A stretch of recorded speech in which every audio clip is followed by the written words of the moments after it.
Boom, baby. We are live. Welcome to Dude Party, episode number 46.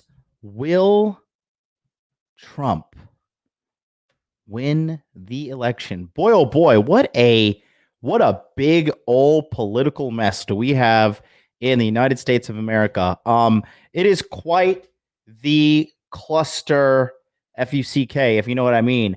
But hey guys, how's it going? Listen, there's a lot of controversy about this, and quite frankly, we did this on the election stream. I did a 20-hour long election stream for you guys that missed it, 20 and a half hours, and I stopped the stream because my voice was giving out, and my I don't know what this is right here, but it was swelling up like a bullfrog. So I was joined by this man right here when we did the stream. Artemis is in the house. What's going on, buddy? How are you? Doing pretty good. How about you? Good. You got a little bit of a lag and delay there. I don't know what's going on. It's pretty big though. Are you hardwired into your computer, the internet? Yeah, I am hardwired. That is pretty weird. You want to go give it a restart or something, or? Yeah, I'll restart. See if that helps. Yeah, give it a restart. We'll see you here real shortly. And in the meantime, I'll talk to the guys about this right here. Don't forget, guys, Salt Online Dating is live and now ready for enrollment. And when you enroll during the show, I will shout out your name live on the air. I will shout out your first name. Don't worry, I'll keep you anon. But if you want to learn how to maximize your online dating and get a ton of matches, a ton of girls, and have a tumultuous amount of sex, tumultuous means just a lot, go to saltdaddy.net. Get on the waiting list, because this is what you get. You get a full video course, how to build high-value Instagram, how to win versus the dating app algorithms. That's the biggest one there. And then how to build online dating profiles that get you girls. You get access to the replays. We had a whole database of the recorded coaching calls that we did during Salt 1.0, which is over 20 hours of red pill content that is not safe for YouTube. You get access to a private Telegram chat with 24/7 access to private group chat messaging with me. I'm already posting stuff in there. I'm posting my receipts in there. It is so fire. And then you get 10 2-hour-long webinars where you get to live tune in, and you get to tune in with me live, ask all your questions. I get to give you an image consultancy, a mental consultancy, a fashion consultancy, a fitness consultancy, everything to get you on the right path.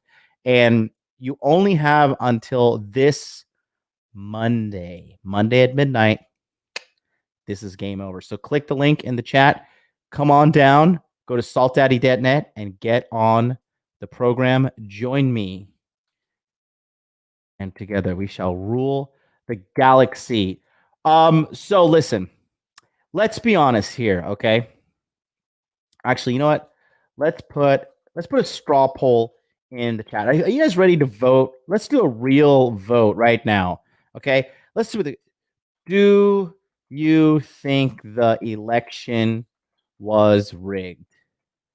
Okay, and then we're gonna say answer is yes, answer no,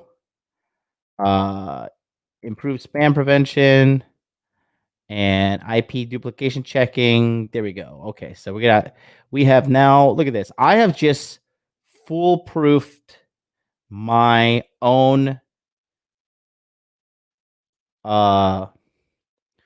election poll here. Like, why couldn't the government do that? Why did they not do that? Okay, here we go. Vote now. Do you think the election was rigged? Here we go. All right, there you go. Click on that straw poll right there, and you will be able to vote and tell me what you see. I will pull the results up on the screen in a little bit. I personally, I smell BS all over this situation. I just smell scum. Fee, fi, fo, fum. I smell The Fingerprints of Scum. Name the movie. I just seeing so much garbage everywhere. And I'm gonna go back to this, and yeah, I'm gonna kind of do a little. I'm gonna go and read a couple of things. Okay, who has seen this one right here? Okay, so apparently this was taken from a server in Germany. Okay, and this is where the Smartmatic voting machines were. The data was sent. They sent it to Germany, and this is what they say. This is the real information. They said this is the real electoral map, and they say that Donald Trump won in a landslide. He even turned California red. Okay. There are so many holes in this election. There are so many discrepancies. There are so many dirty, dirty pieces of laundry showing up. One guy, Biden's campaign manager in the state of Texas, went to jail. Okay. He went to jail for ballot harvesting. Ballot harvesting is when you get a bunch of ballots and you fill them out fraudulently for a candidate of your choice. In this situation was Joe Biden. That motherfucker is rotting in prison where he belongs, right? But they say this is the real electoral map. And quite frankly, I believe it. I believe it a lot. I would say something as well. I want to show you this here, okay? This is the one thing that is so eerily true, okay? This, like, seriously kind of terrified me when I read this thing. And I actually put it up on a Rule Zero episode. I think it was like, after the week right after the election. Looks like just Facebook is just taking forever. Come on, son. Come on. I got to show you something. Here we go. We're at November 3rd. Keep scrolling up. Take your time, Facebook. You steal all my data. Here it is. Okay. Artemis is back. Hey, buddy, you there? Yeah, I'm here. Hopefully, I'm not on a delay. Yeah, it's perfect now. Okay, so take a look, guys. This is the biggest thing that really made me yikes, man. Okay.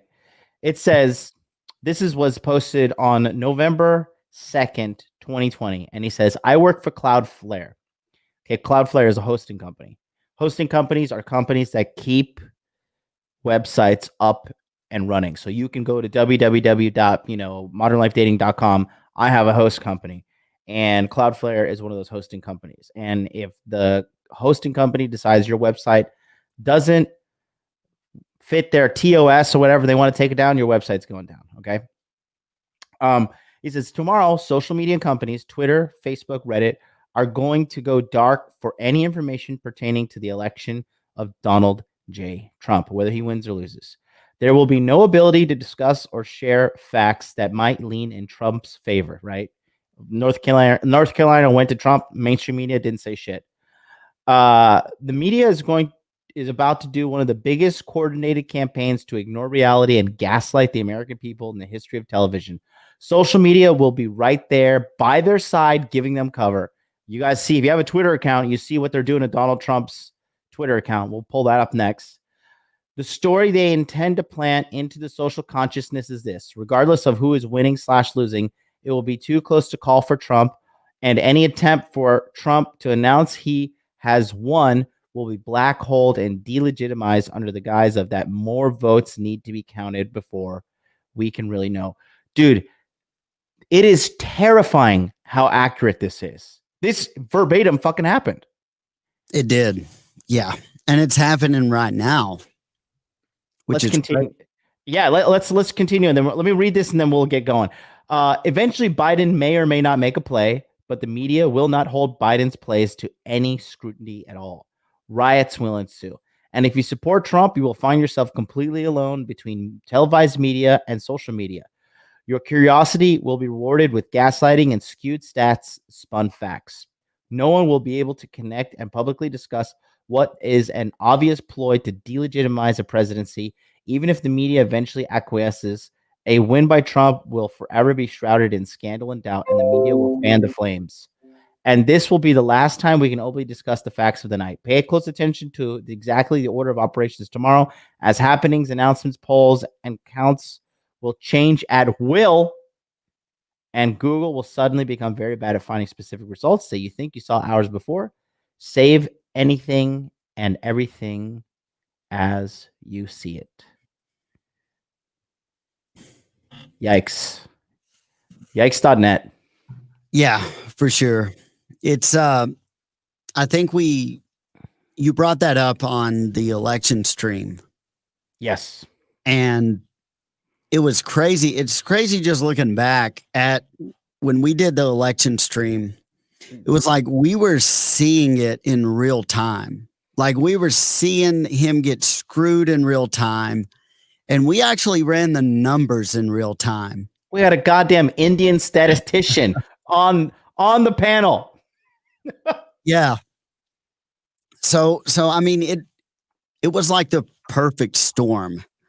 And I don't know if you saw where on Biden's Twitter he's asking for donations for their transition team, for the Biden and Harris transition team. And it's like, first of all, why do you need donations? Second of all, the taxpayers' money automatically goes to whatever it costs to transition into the next presidential administration. So to me, like that in itself is really sketchy. Like, why would he be asking for any money right now?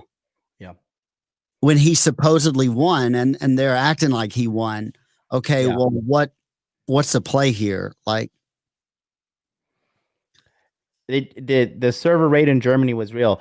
Did you see did you watch it when I put up the screen, the actual electoral map vote that they had? I didn't. I was restarting everything during that time. I think I sent it to you though privately. Okay. Did I not send it to you in Telegram when we were exchanging our hopium? Oh, that one. Yeah. I pulled it up on the screen here. I'll pull it up again for you guys to see. Here it is. This one right here. How do you feel about this? Mike Green says the server raid in Germany was real. Oh yeah, it definitely was real. And yeah, that is what happened on election night. That map right there is how people voted on election night. Yep. Which is insane. And they would the mainstream media would never even think of posting something like that. Yeah, man. That is refreshing. That right there, honestly, you know, I badmouth America a lot with the culture and stuff, but if this is real, this gives me some hope for America. And it's crazy too, because California, it's not even like pink, it's red. Mm-hmm. Yep. That's hopium, major hopium. Yep. I mean, and even if it's not, okay, let's talk about some other things. Bull Rush, thank you so much for the super chat. 762. He says, C-suite for Google pretty much admitted to this back in 2016 in a leaked video. I mean, they've been, like I said, they've been planning this for 4 years. Trump was not supposed to win the first time around. I think the first time around, it was a legitimate election, but nobody took him seriously because they were just that arrogant. And he crushed them. And I knew he was going to win. I knew he was going to win the first time around.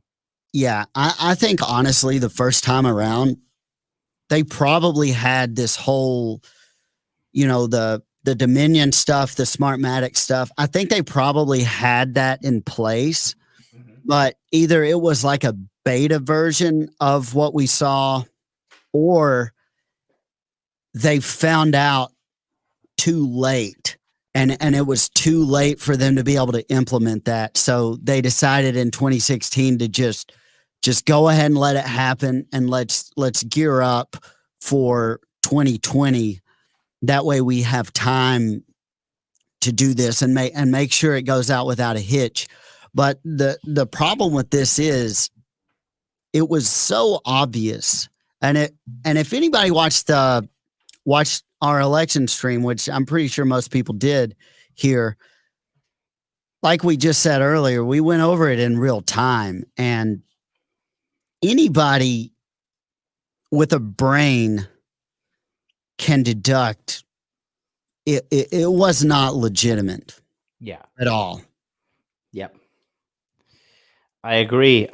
Somebody asked me where's Happy. She's right here. She's Santa Claus. Santa Claus little helper here. Look at this vagina magnet, dude. Mm.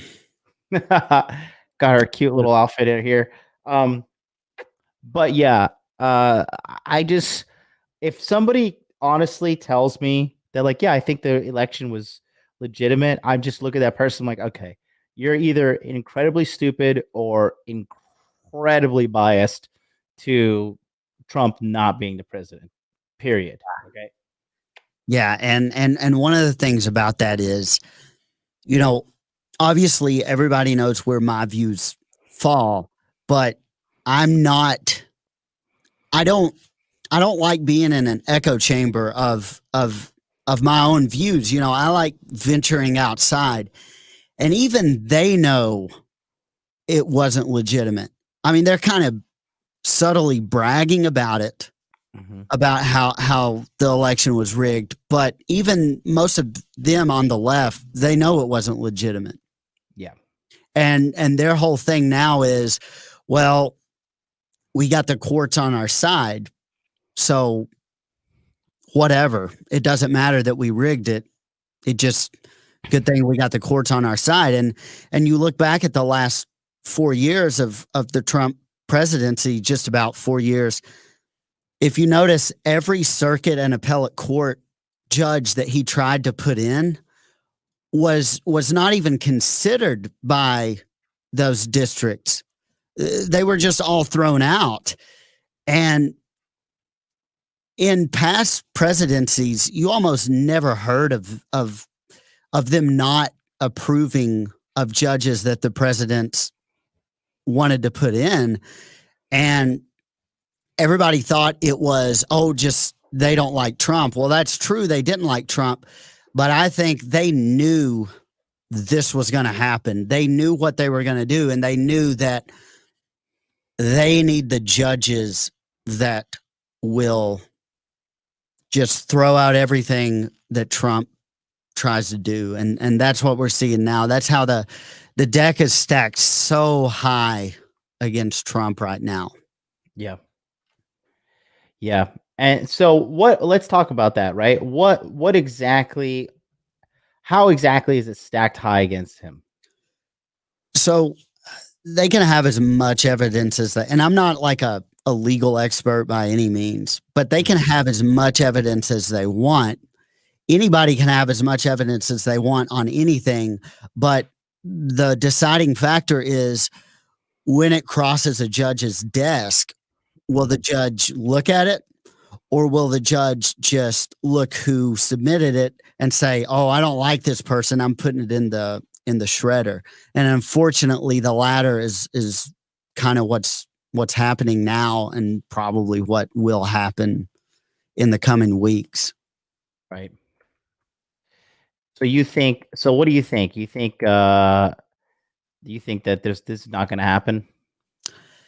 I think the only way it could happen is if there would have to be a joint session of Congress, and it would have to go through the Supreme Court.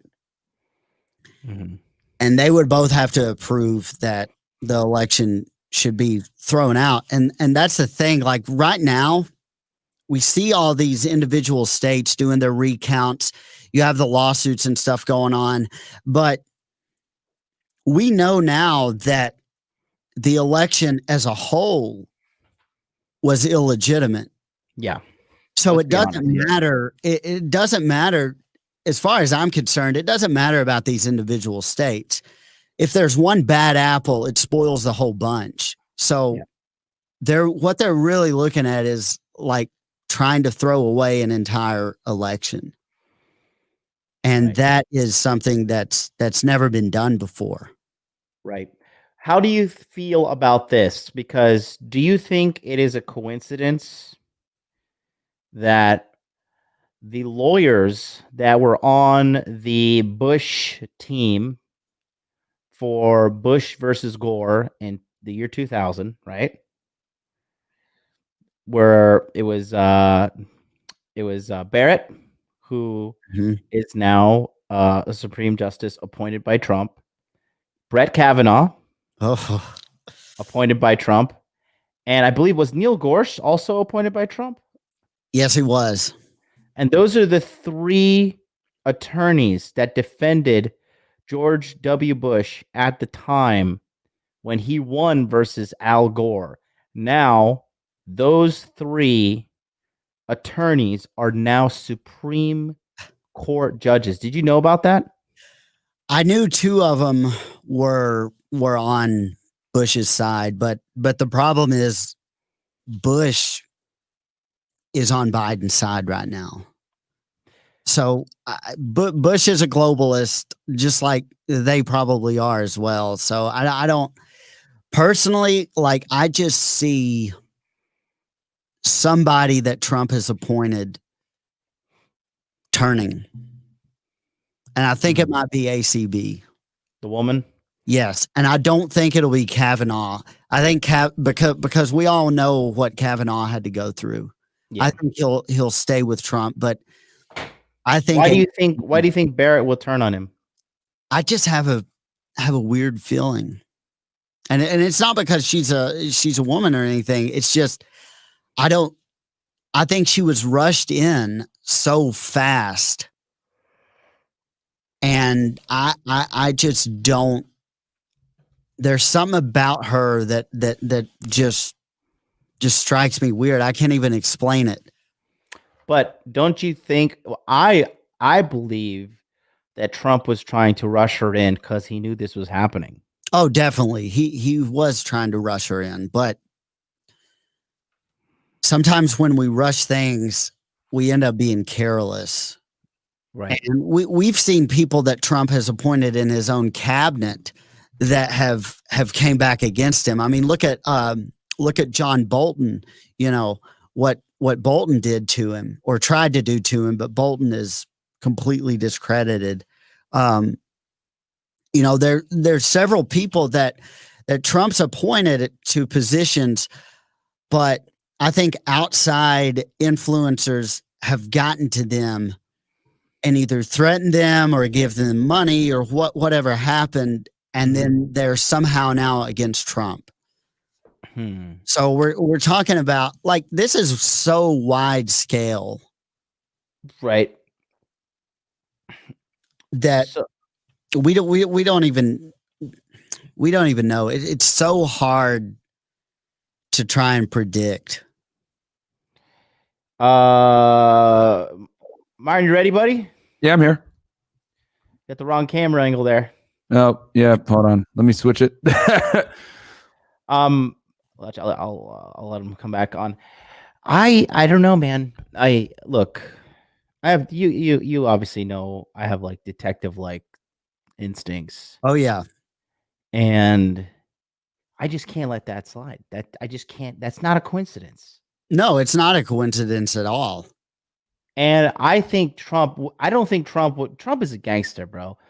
Trump has fucked a lot of hoes. He knows how bitches are treacherous. Okay.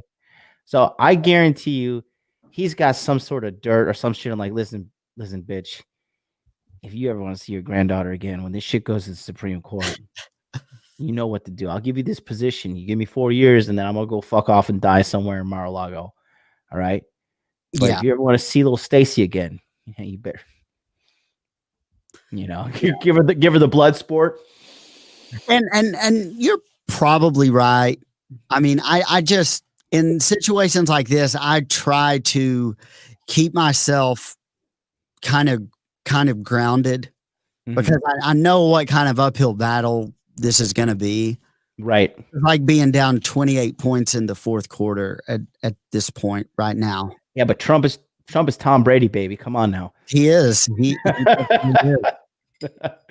I don't know. I could be smoking hopium, but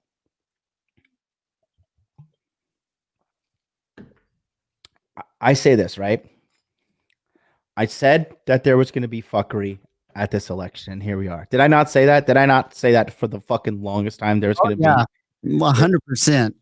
I was like, there's going to be some bullshit going on here. I also said Bitcoin was going to hit 15,000 after the election, and here we are. Thank you. Yep. You're very welcome. I'd like to thank the Academy.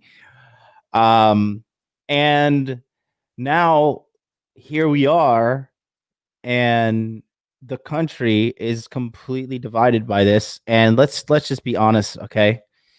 The American people do not trust this whatsoever. Sam, do you want to come on? I'll DM you, buddy. Sam Proshansky. Here, I'll send you the link. Hold on. Just make sure your internet is not awful like last time. I've been thinking about this a lot, and obviously, if Trump wins, if he ends up winning, we know what the course is going to be. Listen, if Trump wins, I'm letting you guys know right now, we are having Hot Dude Con inauguration. I am going to America. I will get the coronavirus. I don't give a fuck. I will be there, and I will watch this man get inaugurated, and then I will punch one liberal in the face. In a video game. But Myron Gaines, welcome to the show. What do you think about all this shit? I know you're out there banging broads and living the dream, but what do you think? No, man. I mean, man, I typically, as you guys know, I typically stay away from politics. I mean, I didn't even vote when I live in Florida, but Trump won Florida, so that's a good sign. Because Florida is actually pretty conservative. It's only South Florida that's very left wing. But I mean, man, all I gotta say is this, because Artemis brought up a good point with Kavanaugh, because they dragged him through the ringer, man. You know what I mean? Yeah. When he was going to become a justice, this woman comes out of nowhere. Oh, he raped me like 40 years ago with zero proof, and then next thing you know, he's testifying, in front of everybody under oath to some allegation that can't even be proven. This guy's been through multiple FBI background checks. This guy has a clean record. He went through to Yale Law School, and all of it was taken from him based off of an allegation. It goes to show that we live in these are dangerous times, man, where, quite frankly, women can retroactively withdraw consent. You know what I mean? There's like, I saw a tweet, Rollo retweeted from a woman saying, hey, if a girl has sex with a guy and he didn't tell her up front that they should be in a relationship, and she thought they were going to be in a relationship, that's rape, isn't it? And this is the mindset that we're slowly going to, where and this is going on in India as well. And not to harp on the Kavanaugh thing, but it just goes to show that we live in a society now that believe all women. So guys got to protect themselves and understand that you're guilty until proven innocent when an allegation like this comes across, which is ridiculous, because he's a Supreme Court justice and fought for innocent until proven guilty. Don't we live in a country that's supposed to believe in the system of due process, etc.? But with that said, I think the chances of Trump getting back in are slim. I mean, I know, John, you're optimistic about it. I know Arizona, if I'm not mistaken, made some kind of the governor said something about they're going to do a recount. And then if they do that, then it would take one swing state like a Pennsylvania or something like that to basically make it a race again to get Trump in. But I mean, I don't know. The odds are stacked against him, man. We all know that the left and a majority of people don't want Trump in office because, quite frankly, he challenges the political ideals that have been there for decades prior.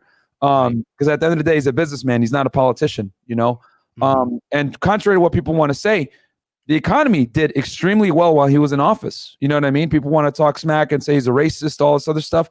Hey, man, men lie, women lie, but numbers don't. Unemployment was going down. The economy was doing better than it ever did.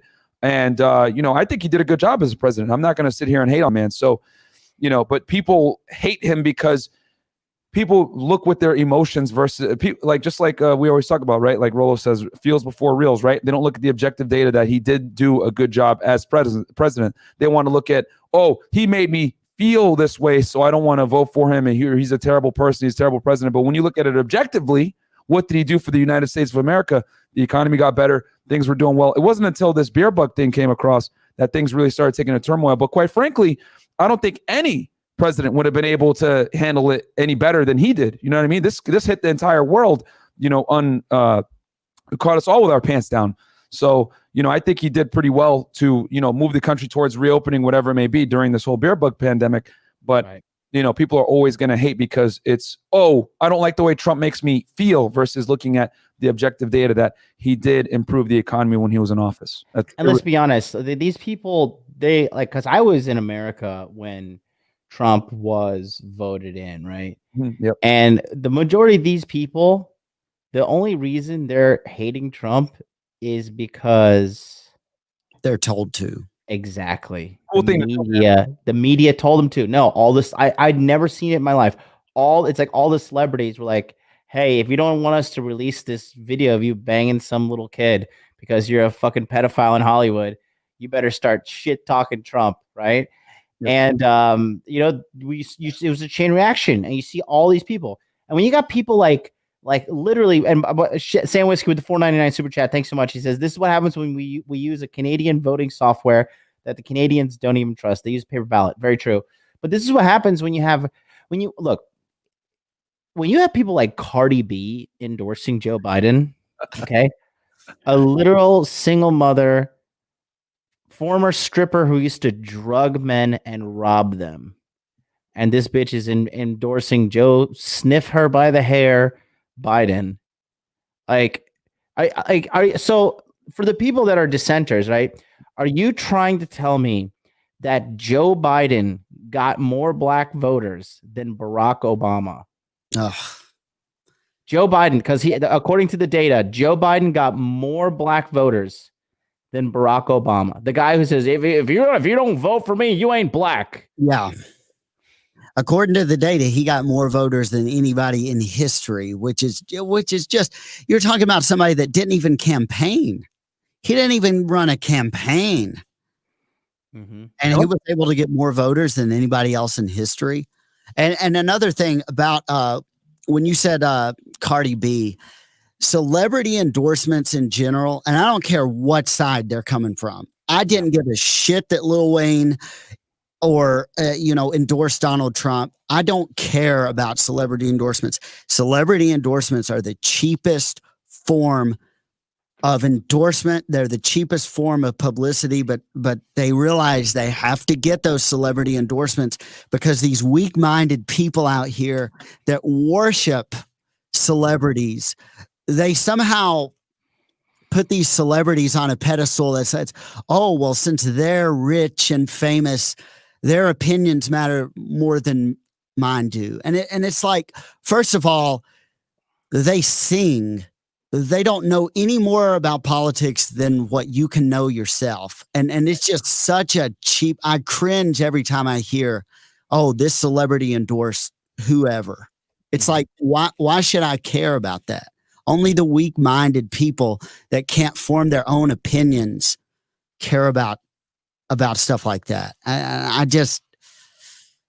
That's one of the things that's like one of my biggest issues. And I'll say this real quick, because as you guys know, I don't really care about politics at all. But what I do is I look at objective facts, right? So the reality is this: Lil Wayne just got indicted for gun charges here in South Florida by the Miami Southern District of Florida federally. You know what I mean? A felon in possession of a firearm. Because if you guys don't know, back a couple years ago, he got caught with a gun in New York. He did some time in Rikers. So that made him a convicted felon. So he can't have a gun. So last December, they caught him on a plane here.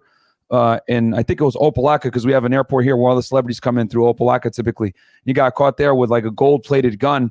I mean, obviously his attorney is going to fight it and say it was a security bodyguard, whatever it may be. That's what their typical defense is. But, keep in mind, and he probably knew when you're a celeb at that level, typically when you're being investigated, whatever it is, because, the prosecutor's going to reach out to your attorney. Hey, you know what? It's probably better that you surrender and we do this amicably, whatever it may be. So he probably knew a few months out or a couple weeks out that he was going to get indicted. So that he could prepare to be in court and everything like that for initial appearance. So I think that also had to play with the fact that he was also endorsing Trump. And then another thing too that I want to mention. So I noticed towards the latter part of the year, right, leading up to the elections, when I was going on dates with girls, they would ask me what my political affiliation was. And I would always reply, no comment, or I don't answer that question without an attorney, whatever. I would always like sidestep it, because what they want to basically do is, I always say, like, guys look for a reason to like date a chick. Girls are always looking for a reason to disqualify you. You know what I'm saying? So if you say anything that's like, right or anything like that, or you support Trump in any way, they're going to automatically like axe you most of the time, because quite frankly, right now it's cool to hate Trump. You know what I'm saying? But it's a cool thing to do. All young people, everyone is on their Instagram, Twitter, whatever, saying, oh, Trump is a racist, blah, blah, blah. It's a cool thing to do. So that's why I made a video on this on YouTube, where I just don't talk about your political views at all when you're dealing with chicks, because they're always going to subscribe to left ideals, right? That support like, a feminine type energy. You know what I mean? Because let's keep it real. On the left, they're more collective. They're more, hey, let's help everybody out. Let's share resources, whatever it may be, versus on the right, it's a little bit more self-independent. It's a little bit more geared towards entrepreneurship, more self-sufficiency. And that's just the way it is if we're going to like, distill it to, a general principle. But that's what but in general, it's really cool right now to hate Trump, which is which is hilarious. Because like I said, if you look at the objective facts, the economy did get better from 2016 until the beer bug hit, which no one foresaw that. You know what I mean? I think he did a pretty good job handling it, but it is what it is. And I want to look at the results of our hot dude election here. Do you think the election was rigged? We have a total of 49 votes with 45 people, 92% of the audience saying yes, and 4 votes, 8% saying no. Let's see if that vote sways at all. The vote is on the screen and it's in the chat. Vote. Who are those 4 people? George Bruno, Anthony Johnson, MGTOW Dictionary, and Face and LMS. Myron, you were saying like, left views and left policies that most girls are on the left. Well, if you look at right now where the Republican Party is, they're the anti-war. Imagine saying the Republicans are the anti-war party right now. Yeah. They are. They just lowered prescription drug prices. Yep. They are for unrestricted freedom of speech. Traditionally, those are not Republican or right-wing things to say. Yep. So we're seeing right now, and I think if Biden and Harris get in, we're going to see a switch again of the parties. We're going to see the Republicans kind of be that resistance. Yep. To what the Democrats are going to do, which is going to be a more authoritarian, a war party, all of this sort of thing. Because I'm going to go ahead and say it. If Biden gets in, this country is going to be divided, not over a fake or overblown issue, but over a real issue. And that issue is going to be a rigged election. And half of the country knows it, if not more than half. More than half for sure. People are not that stupid. Yeah. And that's a real issue. A lot of people will not consider Biden their real president. Mm-hmm. And what's the media going to talk about? Like why, honestly, do you think the media really wants Biden to win? Like, what are they going to talk about for the next 4 years? They're just going to blow smoke up his ass the whole time. I mean, this is what they're going to do. Okay. They're going to cover him and they're going to be like, blah, blah, blah. Biden's so great. Oh, he's starting. Shout out to Tyler. It looks like Tyler just signed up for Salt Online Dating. If you want to get in, boys, saltdaddy.net. Click the link in the chat. Tyler, welcome to the squad, baby. Join the Telegram chat, and we're gonna sort you out, buddy. But this is what's gonna happen, all right? If they do pull this off, they're gonna jerk Biden off for a while, and then they're gonna throw him under the bus because he's gonna you see him, he's all stuttering Stanley already. Yeah. And they're going to be like stuttering Stanley, and then they're going to be like, well, it's time for a woman to come save the day. And here's Kamala. I've got a big clitoris Harris. And she's going to come and she's going to be like, oh, you go, girl. And then now we have a black female president. And then they're going to jerk her off for fucking 8 years. And then she's going to run the country into the ground. And China's going to take over and kill everybody. And everybody's going to be like, damn, that guy MLD was right. China won. And here we are, ni hao. We're fucking in the gulag now, eating with chopsticks. Yeah, I either look for, I mean, I think the only thing they can do is like and I hate to say this, but is a war. Like they will have to have an attack, some type of 9/11 type attack, because unfortunately, like they use stuff like that to try and bring people together, more or less. What's that? They use what to bring people together? LFA, I see you in the chat. You want to come in, bro? Let me know. Like attacks like Pearl Harbor, 9/11, stuff like that. Yeah. It kind of brings the country together. But, yeah. And who's going to be from Iran? Because Iran's got no central bank. I have no clue what they're gonna, because we live in the time where, like, if 9/11 happened today, with social media, with everybody having cameras in their pockets, they wouldn't be able to pull off something like that now. Yeah. Because I mean, can you imagine on 9/11, like if something like that had happened today? Yeah. People on those planes would have been taking videos of what went on. Yeah, they got Wi-Fi on planes now. Yeah, and I've thought about that sometimes, and when I think about it, it kind of gets me, like, it kind of sends chills down my spine. Like, that would be so crazy to see, and that's why they couldn't do something like that now, you know. So I don't know what they're gonna do, but just got to say the opium production is pretty low right now in Afghanistan. So I think you're going to see more troops go there. So okay, so you guys want to take some guy in you got a bounce barn? Yeah, I'm gonna get a quick workout in, but I just want to come in and show some love, guys. Go get Salt. Me and John will be on my channel tomorrow, and yeah, man, Artemis, good to see you as well, man. You too. All right, later, bros. Peace out. Later, guys. Everybody's bailed on us, Artemis. Looks like it's gonna be our show, but that's okay because we don't need them. We don't need none of you fucking guys. I personally think the most interesting question is not if Trump wins, but when he wins. Yeah. He's already said he's going to make his own media company. Yeah. So and I think we've talked about this. You know, we've talked about this behind the scenes, that there's going to be, if he doesn't get back in, there's going to be this uprising, and there's going to be this movement, a real movement, an actual, not this fake social justice warrior. Social media movement, the fake movement. It's like a real one.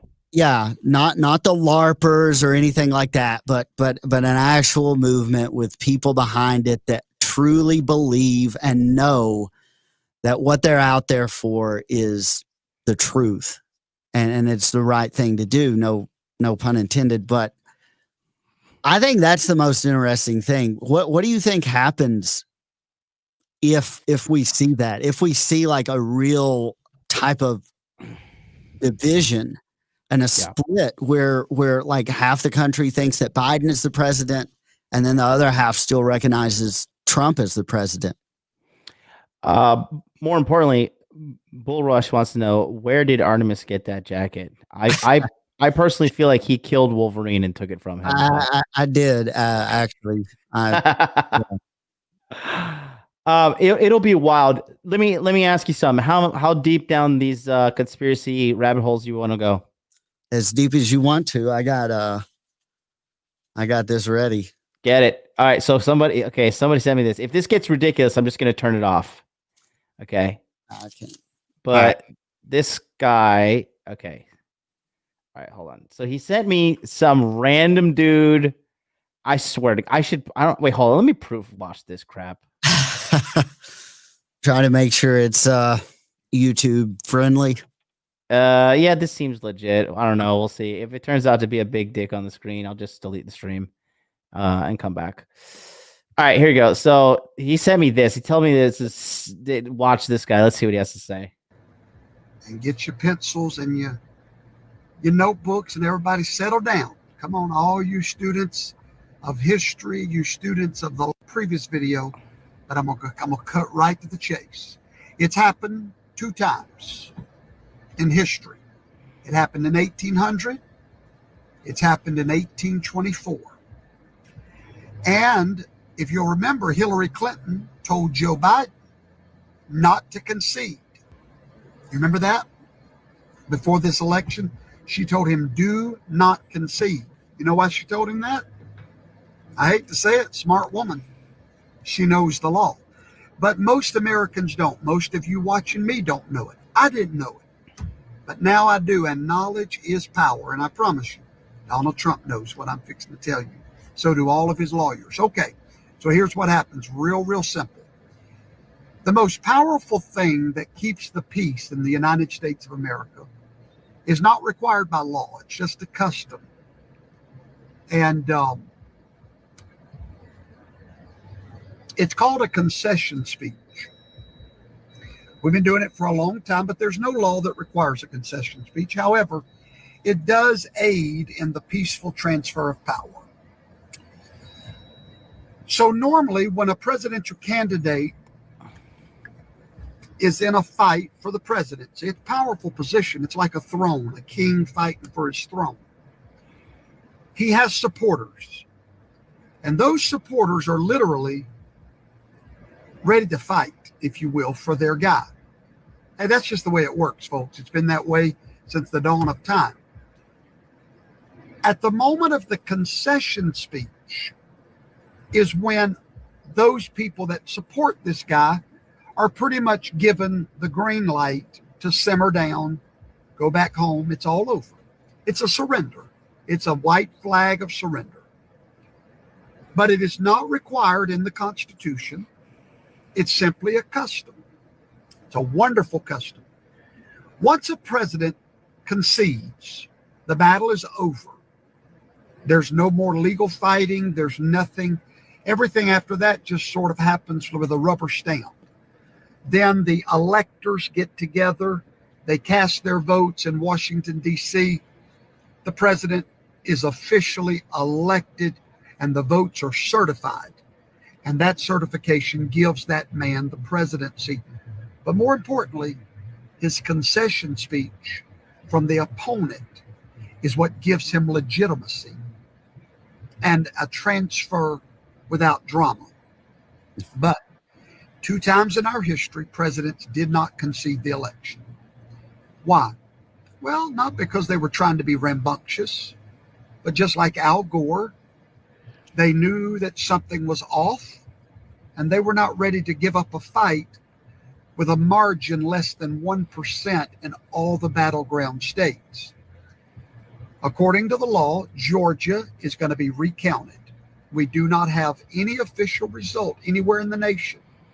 Pennsylvania is going to be recounted. Arizona is still being counted. Nevada is going to be recounted. We have a total recount coming. Now, after that recount,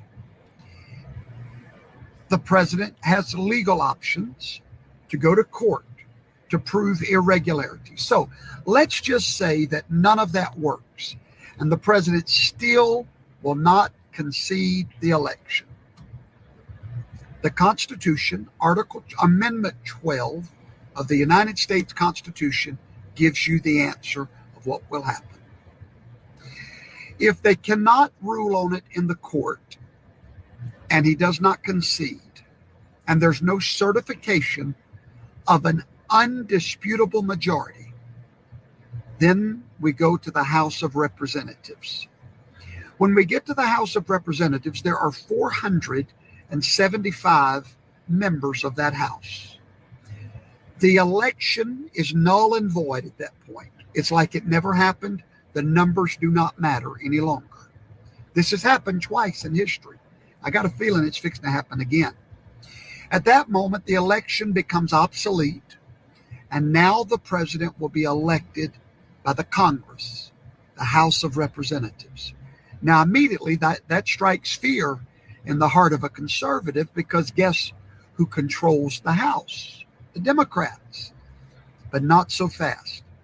The Constitution goes on to say in that article that each state in the Congress gets one vote, not each representative.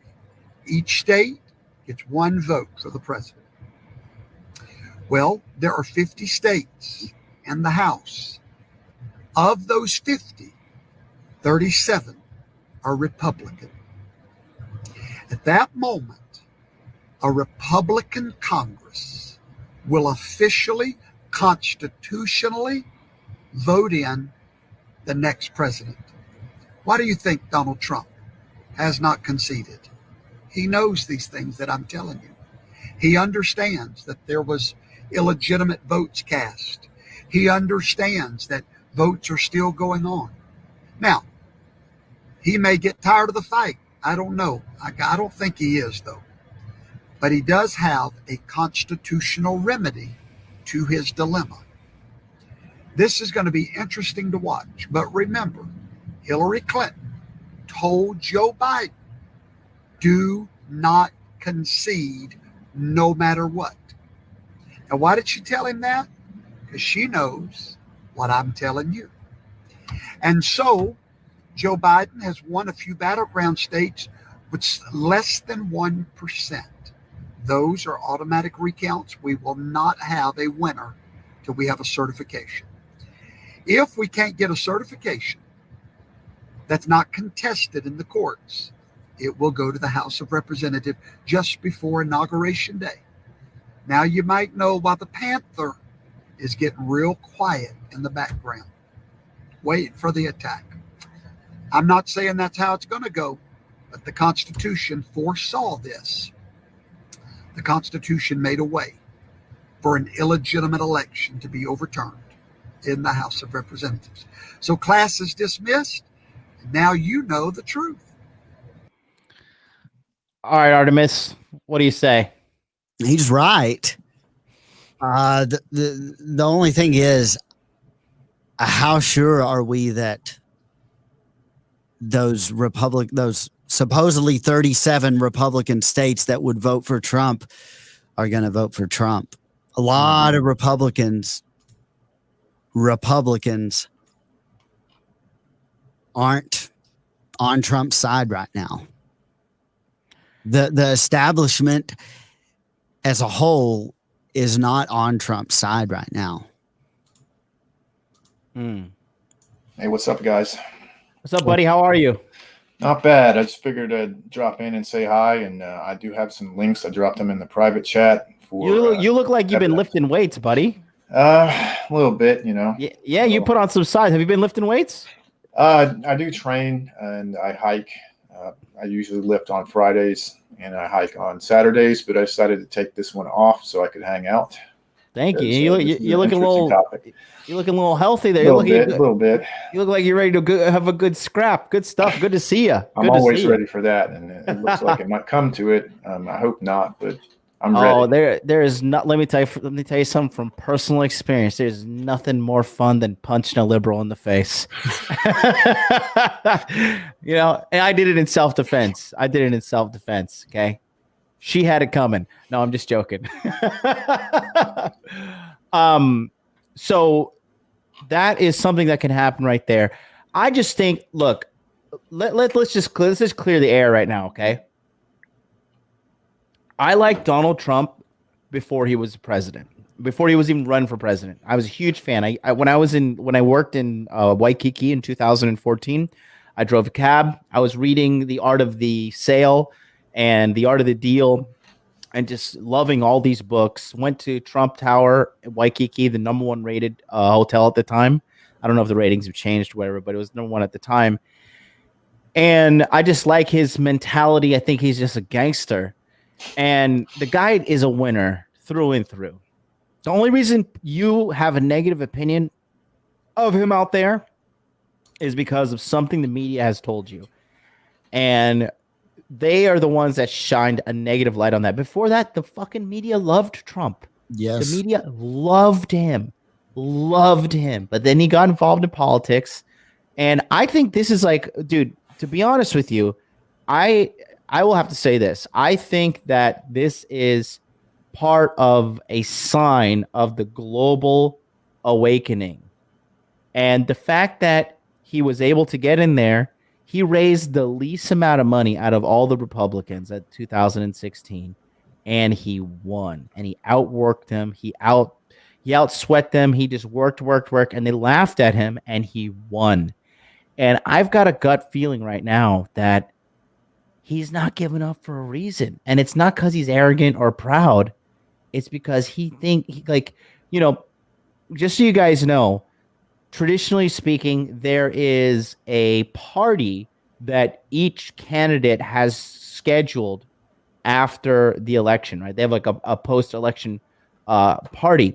And before the election was even started, Trump canceled his because he knew some shit was going down. No president has canceled that in a very, very long time.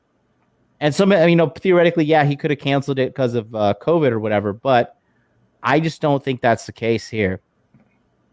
I think that we have a rigged election. I think he called it, and during his press conference, he's like, I won. He's like, I don't want a massive amount of votes coming in at 4:00 in the morning and 4:32 a.m. Michigan. Trump had a 200,000 person lead, and then when CNN is sticking to a narrative, it's bullshit. And like, as you know, we're still waiting on the mail-in ballots, and the majority of the mail-in ballots, even though we haven't opened them, are coming from Democrats. They tend to lean Democratic. These guys are such pieces of shit, dude, that it's shrouded in darkness, and it's not there's shadiness all over this. And why? Tell me this. Why are all these machines only flipping votes from Biden to Trump? Why are there no Trump to Biden glitches? Because any computer expert let me know about that one or what? It's just not in the algorithm, bro. Okay. But we were watching both, and they both happened at pretty much the same time on election night. Trump said, I don't want any votes coming in at 4:30 in the morning. And then what was Biden's speech? Me and you both caught up on it. What was that little phrase that they kept saying? Be patient. Yep. Be patient. And then an hour and a half later, I guess their patience paid off pretty damn good, because they somehow got an exponential amount of votes that somehow tipped them over the top. Well, speaking of that, I don't know if you guys have seen it, but a guy named Dr. Shiva actually did the math. Speaking of the algorithm, and he basically said he's I think like a PhD in math, and he said mathematically it's impossible what happened. And I'm going to try to find that for you. I believe the Trump campaign. I think the Trump campaign is having expert witnesses in this as well, and so I think he's been got an affidavit. He might be. So for you guys that may not know, what an expert witness is it is a witness that a court, whatever side, whether the defendants or the prosecutors, they bring in, and they say, look, this guy is an expert in mathematical statistics. Like, he has all these certifications, he has all these degrees, he's genius, and they're gonna be like, he has analyzed the statistics of these. The distribution of these votes, and according to his expertise, this is mathematically impossible. And they'll probably bring in a team of people as well. Yeah, didn't when we were on, Gangwar was that the Indian guy, he was with us at the same time, and didn't he also say, like, during when it was happening, didn't he say, like, this is pretty much impossible? Yeah, that this could happen. Yeah. Sam Whiskey with Dr. Shiva. He's a MIT PhD in mathematics. Yeah, real quick. Private chat. Yeah, I got that. Hold on, real quick. Sam Whiskey 199 super chat says hip hop artists used to worship Trump. That's true. So Rightful, I got that, but they're over an hour. It's a long, nerdy analysis, but you might want to look at it when you have the free time. Obviously, we don't have time for that today. Okay. So Artemis and I, our plan was to break down the Giuliani press conference, but I want to highlight my favorite Trump tweet. I can't actually find the tweet itself, but I remember reading this shit and I was like, this man is a motherfucking gangster. When he was like, I can probably find it for you. He says, of course you can't find it. It's been censored by Twitter. Yeah, he says, I concede nothing. Yes. I concede nothing, motherfuckers. You trying to steal this shit from me. Fuck you. Fuck your fraud. That's a real man. Whether you hate him or you love him, hate him. If I knew I was being fucked and I was a president, I'd be like, listen, I concede this right here, CNN. That's what I fucking concede for you guys. That's a famous quote, not only from Trump, but I found it. In history. Link me. Put it on link me in the private chat, please. Go ahead, Marty. Does anyone know in history, like what famous quote? Who said that? Like they screamed it, like I concede nothing. There was somebody that said that. Yeah, I do remember what you're saying there. I would know it if we weren't like on the spot right now. I'd probably know it, but I know it was somebody. So James Stewart says the Trump campaign has lost 3 cases and dropped lawsuits in Michigan, though. Those were not filed by the president and his team. Those were private lawsuits. Those were private lawsuits. You're uneducated. And for that, you're going to get a timeout. I'm not going to permanently ban you, but James Stewart, you need to sit there and bask in your stupidity and know there are penalties for being stupid on this channel. You got to sit out for 300 seconds. So count to 300, practice recounting the votes, and then get back to me. And also, thanks, brother. Okay. Here you go. Let me pull up let me pull this up real quick. This is the most gangster shit. I remember reading this. It says, he only won in the eyes of the fake news media. I concede nothing. We have a long way to go. This was a rigged election. And it's crazy because, again, this goes back to that crazy 4chan post. Yeah. That said that this was going to happen. Go ahead, Artemis. Oh, no. I was just going to say it's... Trump's he's not going anywhere. No. Like, even if he's out of the White House, and there's a lot of people out there saying that he's going to go home to Mar-a-Lago for Christmas and he's not going to come back to the White House. Like that's kind of circulating across some boards. I don't know if any of you two have heard that yet. I have heard that. Yeah, but yeah, that's one of the things that's circulating, and that Pence is even gonna take over for the last few weeks if they know that they can't get anything true. Have you seen that Mike Pence meme where it's like him with lightning in his eyes and it like lightning is striking the LGBT flag and burning it?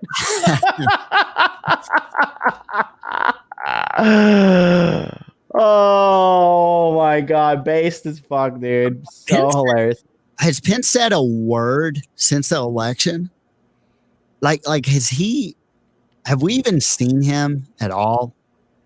No, I thought he had a press conference recently where he walked off stage. Did he? Yeah, I'll find that for you. It was gangsta. I love it. I'll say this. So one thing I've been reading, right? This guy's, in my opinion, Vox Day is pretty intelligent, in my opinion. Whether you like Vox Day or not, it's voxday.blogspot.com. And let me show you this. So he mentioned this when this whole election debacle was going down. Well, I think I'm gonna have to pull it up here. Feel free to fill the dead air with conversation as I scroll down to this. Also, if you guys want to, go ahead.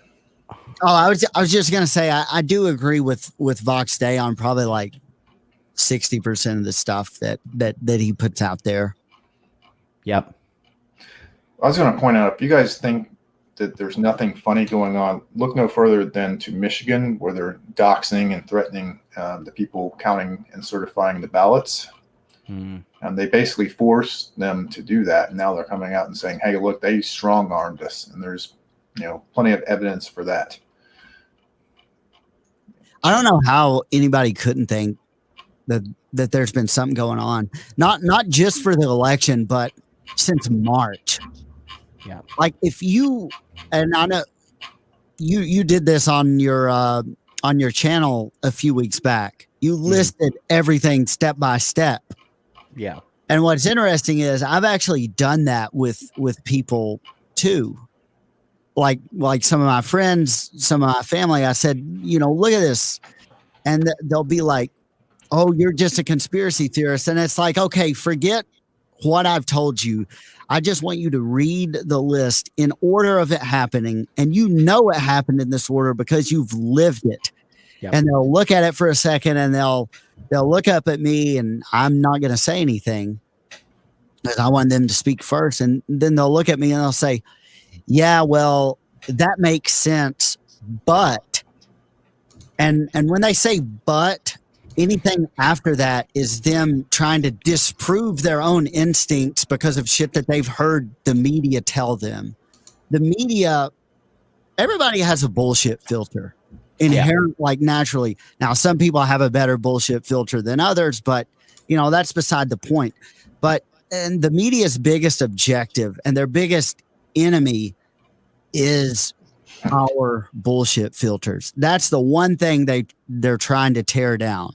And unfortunately, they've been very successful because people now think that if they think for themselves, that means they're a conspiracy theorist. If they try to put patterns together, or if they try to see things in order, oh, they're a conspiracy theorist. It's like our brains are wired to see patterns in things. So it's not a conspiracy theorist. It's not a tinfoil hat. It's called basic human intuition. And that's the one thing the media hates. That's the one thing that they're attacking for this whole thing. Let me read this. Do you guys know Artemis? I'm pretty sure I'm right on this, but fact check me, and like real fact check me. Don't Twitter fact check me. Didn't the term conspiracy theorist, wasn't that created by the government, the United States government? It was created right. I know this. I don't have to look it up, but it was created like right after the JFK assassination. Oh, and they killed that motherfucker for sure. Oh yeah, definitely. No doubt. All right. So this is Vox Day. It says, trust the president, trust the plan. Carlos Azueda explains why there is no need to freak out over the Democrats' electoral shenanigans. And this guy, Carlos Azueda, has already been banned off of Twitter since this. Number one, Trump prepared for this exact fight, right? And then you ask yourself, again, let's dig deep into human intuition here. Brett Kavanaugh is now on the Supreme Court. Amy Barrett is now on the Supreme Court, and Neil Gorsuch are now on the Supreme Court. 3 attorneys that defended George W. Bush in a potential takeover by Al Gore in the year 2000. Donald J. Trump has appointed all of those people who are on the Bush legal team now to Supreme Court justice. Those exact same 3 people. Is that a coincidence? No. Come on. Okay. No, that's not at all. Number 2, Trump loves challenges. I'm the same way. I love challenges. When somebody pisses me off, when I have a fire lit under my ass, I could do whatever I want. That's the only problem is lighting the fire. Number 3, the law is 100% on Trump's side. Number 4, Trump has a million legal weapons to fight this. Number 5, this will lead to greater federal oversight of voting for national office. Trump won. The reason they pulled this amateurish horseshit is that Republicans never fought fraud before. What have I told you that is the fatal flaw of leftism? Leftists always overreach, which is so true. Now here's some thoughts here. I want to read this to the audience, maybe watching on mobile. They can't really see the letters, too small. So now we have some subplots here. A few thoughts. It says, it was really amateurish. The combination of statistical improbabilities with the obvious nature of the vote production in precisely the counties I highlighted before the election, Milwaukee, Hennepin, and Wayne, made the fraud obvious. The only question is how Trump will prove it. Number 2, it's clear that Trump saw this coming.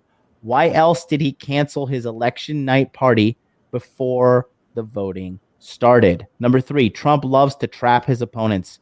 Given the way this was telegraphed, it is more likely that he walked right into the situation, A, with a plan to use it, or B, without a plan to use it. Number 4, it wasn't just the states now being contested. The Hennepin County statistics are also historical outliers.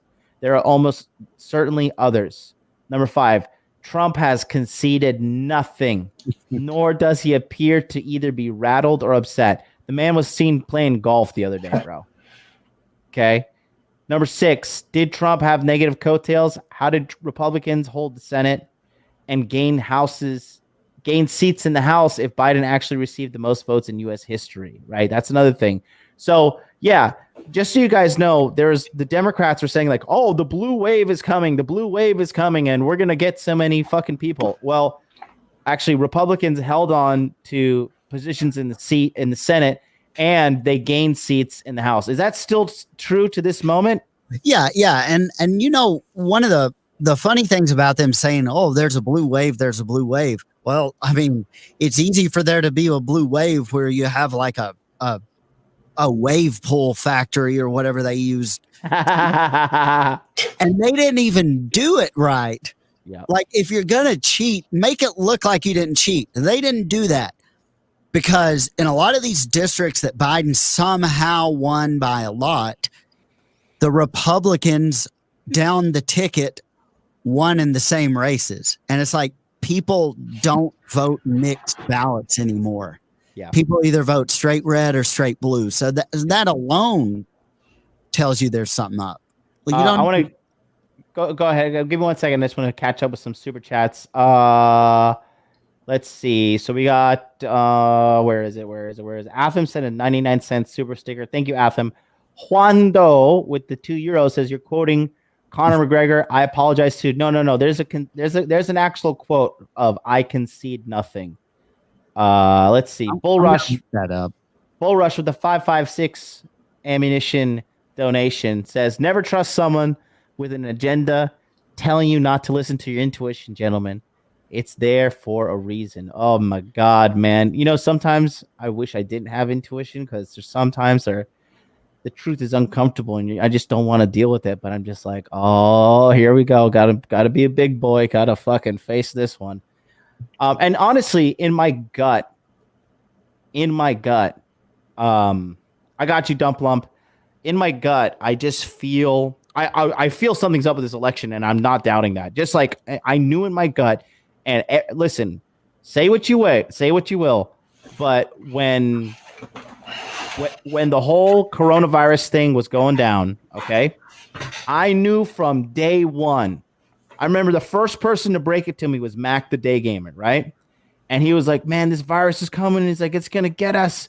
It's going to kill us. And I was just like, dude, shut the fuck up. Like, what are you talking about? Nothing is going to happen. And I got a bunch of videos here from a guy in the chat. I want to watch this one. But in my gut, I knew that there was some kind of BS going on with with this whole Corona thing. And lo and behold, here we are. I'm president of Wrightsville. And then I called the election being BS, and here we are. And now I could be wrong. I'm man enough. I'm man enough to admit I'm wrong when I'm wrong. But I feel like fucking that Trump is going to pull this off. And here's why: the consciousness in America it's disconnected right now, in the sense of people individually believe that the election was fraudulent, but they haven't been fully unified yet. But they're slowly unifying now over social media. It's gaining momentum, and the president of the United States is tweeting it out, and Twitter is like fucking trying to, they're banning people. I mean, they banned Steve Bannon off of Twitter. They suspended his channel on YouTube. Then he moved to Vimeo. They banned him off of Vimeo, and then they went to like some other video server, and they recently banned him as well. And Steve Bannon has been, constantly saying that like Trump is going to win as well.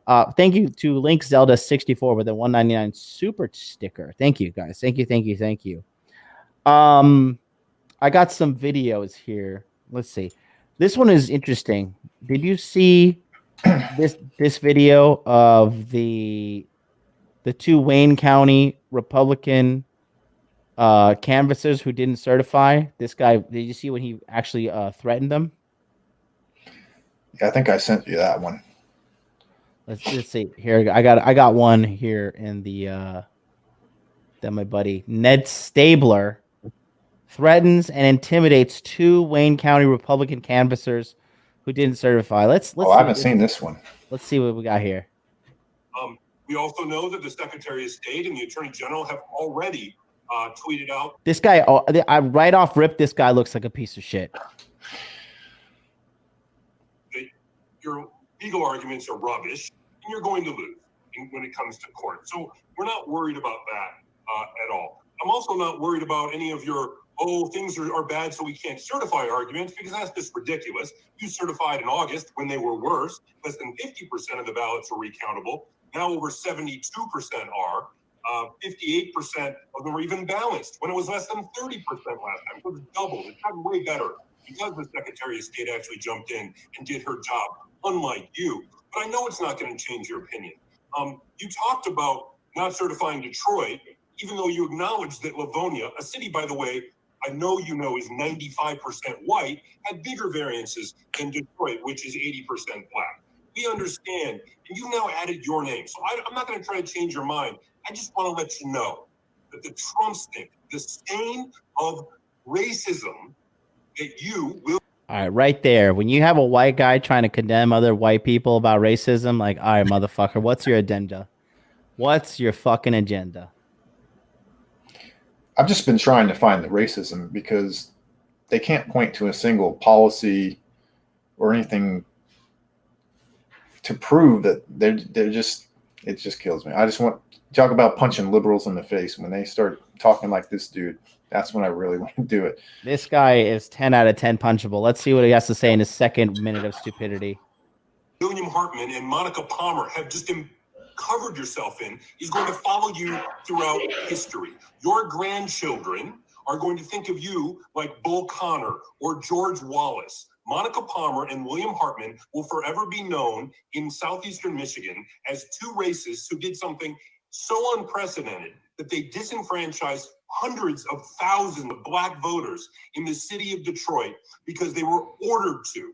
Probably, I know, Monica, you think Q told you to do it or some other crazy stuff like that. But just know when you try to sleep tonight, that millions of people around the world now on Twitter know the name Monica Palmer and William Hartman as two people completely racist and without an understanding of what integrity means or a shred of human decency. The law isn't on your side, history won't be on your side, your conscience will not be on your side, and Lord knows, when you go to meet your maker, your soul is going to be very, very warm. God. This guy is such a weirdo. You know, these people, they really need to get a grasp on history and what's actually happened in countries that this type of thing has occurred in, and where I'm talking about basically coups and turnovers of complete change in the ideology and the way that it's happening. They really need to realize that if they get this paradise that they think they want, yeah, who do you think the people in power are going to go after first? It's not going to be guys like us, because they know guys like us have our own opinions, and that we're not. I thought you were going to say guns. No, I mean, that may be true also, but they go after the people who helped implement it on the grassroots and the ground level, because they recognize that, like, if you have some 25-year-old, master's degree in the history of feminine underwater basket weaving, they're going to have this false sense of power about them. And if this were to be implemented the way that they want it to, which is an authoritarian communist regime, they're going to think that they have some power because they helped on the ground get it into fruition. Well, that's why they'll be the first ones to get sent off to the camps. And it's happened countless times throughout history. Yeah. That guy was really, really shit. Like, here we go. Sam Proshansky says SJWs always project. You know what's funny is like, why? Like, okay, let's talk about that guy, right? Then thank you, Dump Lump, for sending me those that video. Looking at that guy right there, the fact that he had to go straight to the racism thing it shows me his argument is shame based. It is. And you're basically like trying to emotionally manipulate somebody. How the fuck does them not certifying the votes of their county because they like he said you guys have no integrity? What those people are doing is the exact definition of integrity. As in, guess what? It's not popular for me to do what I'm about to do right now, but I feel, or I have concluded, or I have thought this through, that something is not correct about the outcome of the county votes here. And I cannot, with a clear and good conscience, certify these vote results. And then he is, getting on there and pontificating to them as some suit. Like, what's that guy's title? Is he any kind of leading position, or is he just like, did he's the guy that started the Zoom call? Is the Zoom call his account, or what? Like, how does this work out? I've never heard of him at all. Ned, let's look him up. Ned Stabler. Let's see. Ed Stabler. While you're doing that, I just want to point out something. Saul Alinsky's Rules for Radicals. If you just want to figure out what their playbook is right now. Accuse the other side of stuff that you're doing. Mm-hmm. Use your enemy's principles against them. I don't know all of them, but I have to look it up. But they're definitely going by that playbook right now. Oh yeah, and I don't. I've got his here. You want to see? I just pulled up his LinkedIn. Go ahead, go down. I'm gonna just pull it up and browse live. I don't know. I don't know that by memory, but yeah, I mean, it's easy to see how things are going and where things are going because they have their own playbook. And they're not shy about it either. That's the thing. Like, this is out in the open. If you want to look at it, you will have no trouble finding it. And they're trying. The main reason they're criticizing our system is because our government is based. We're a logical system. It takes a long time to get things done, and that's by design. Because if we had the system of some of these other countries, like a lot of these European countries, it doesn't take that long for them to implement things, and that's actually a bad thing. The shorter it takes to get things done in a government, the worse it is, because you end up making rash, emotional decisions and that you can pass them. The good thing about our system of government is it takes a long time. So you have to think about it. There has to be discussion. And that's the number one thing they hate. That's why they're pushing this emotional agenda, this emotion, the feels, all this bullshit, this SJW bullshit in everything that's going on right now, because they want to indoctrinate people from from birth almost. All right, I got the rules, all 13 of them, and see how this applies to what's happening right now. Let's hear it. Number one is power is not only what you have, but what the enemy thinks you have. Number two, never go outside the expertise of your people. 3, whenever possible, go outside the expertise of the enemy. So they're already saying you're an enemy. Number 4, make the enemy live up to its own book of rules. I mentioned that before. Ridicule is man's most potent weapon. There is no defense. It is almost impossible to counterattack ridicule.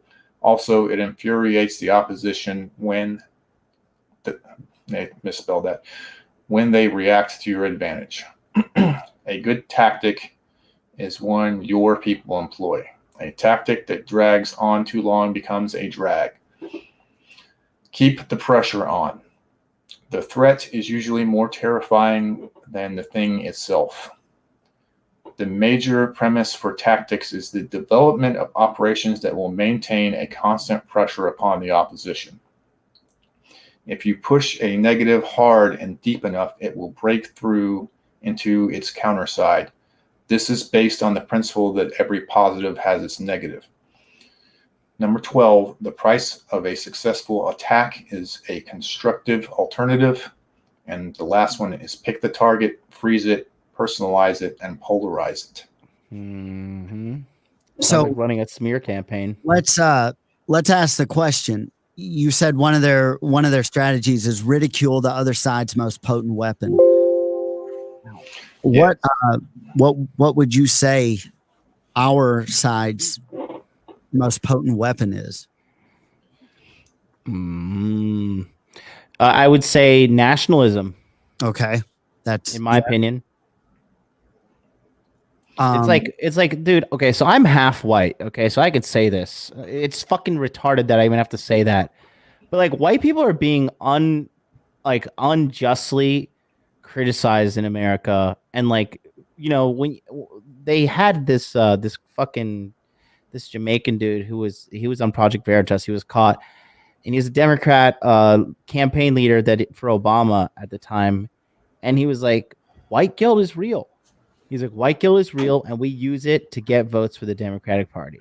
Yeah. And, you know, my mom is the one that actually opened my eyes to this. She's like, there's a war on white people in America. And whether you like it or not, white people built America. The majority of everything that's fantastic in America was put together and made by white people. And if you don't like it, go pick up a goddamn history book. Don't get fucking triggered.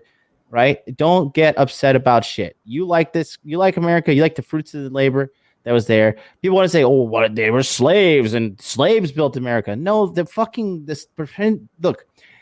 13% of Americans right now is 13% is African American in America. Yeah, roughly. Yeah.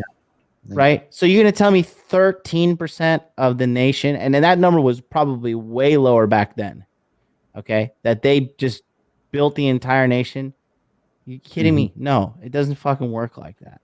So I just the thing is this, like, and by attacking white people, you attack the root of America. It's base people.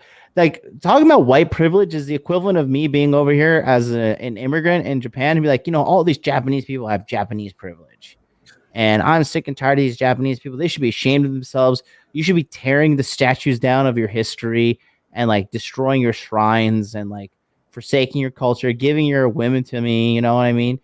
And that's just fucking fully retarded, fully fucking retarded. And that's what they're trying to do.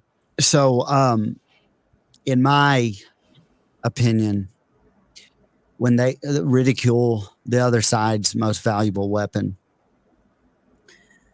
our most valuable weapon is individualism and those principles. Can I just pull this out real quick? Greg Yothers, absolutely slaves built America. America. Thank you so much for showing the world how fucking stupid you are. Continue. But yeah, our most potent weapon is individualism. Yes. The fact that we're in control of our own destiny. Some of us may start at different places than others, but at the end of the day, you are responsible for what happens to you. And that's the one thing they don't like. Because they don't want to be responsible. They want to look and blame somebody else. That's why you see all these people wearing the mask, buying the toilet paper, you know, because they heard it on TV. And then they're like, well, you know, I heard to do that. It's like, okay, so you're buying into it. And now you're enforcing it through no other reason than the fact that you yourself are indoctrinated. And that's kind of their strategy. They like to, the groupthink, the collectivism is just taken up to a whole new level. And it's anti-individualistic. And if you want to dive deeper into the individualism principle, it goes back all the way to ancient Greece, really. That's why we say Western civilization, Western values, because that's the birthplace of the West is ancient Greece. And I know that Tom Bombadil in the chat can probably attest to that and how it evolved into what we now know as what we call the Judeo-Christian belief set. Mm-hmm. And that's the main thing they're trying to attack. Yep. I want to tell you something that's hilarious, right? So I just scrolled through the chat. This Greg Yothers guy he said, "Dump Trump." Fantastic propaganda. You're mindlessly droning on. Racist, corrupt, and un-American. He is literally the most unpatriotic person in our country and has been for 4 years. So I want to just see if I get this correct.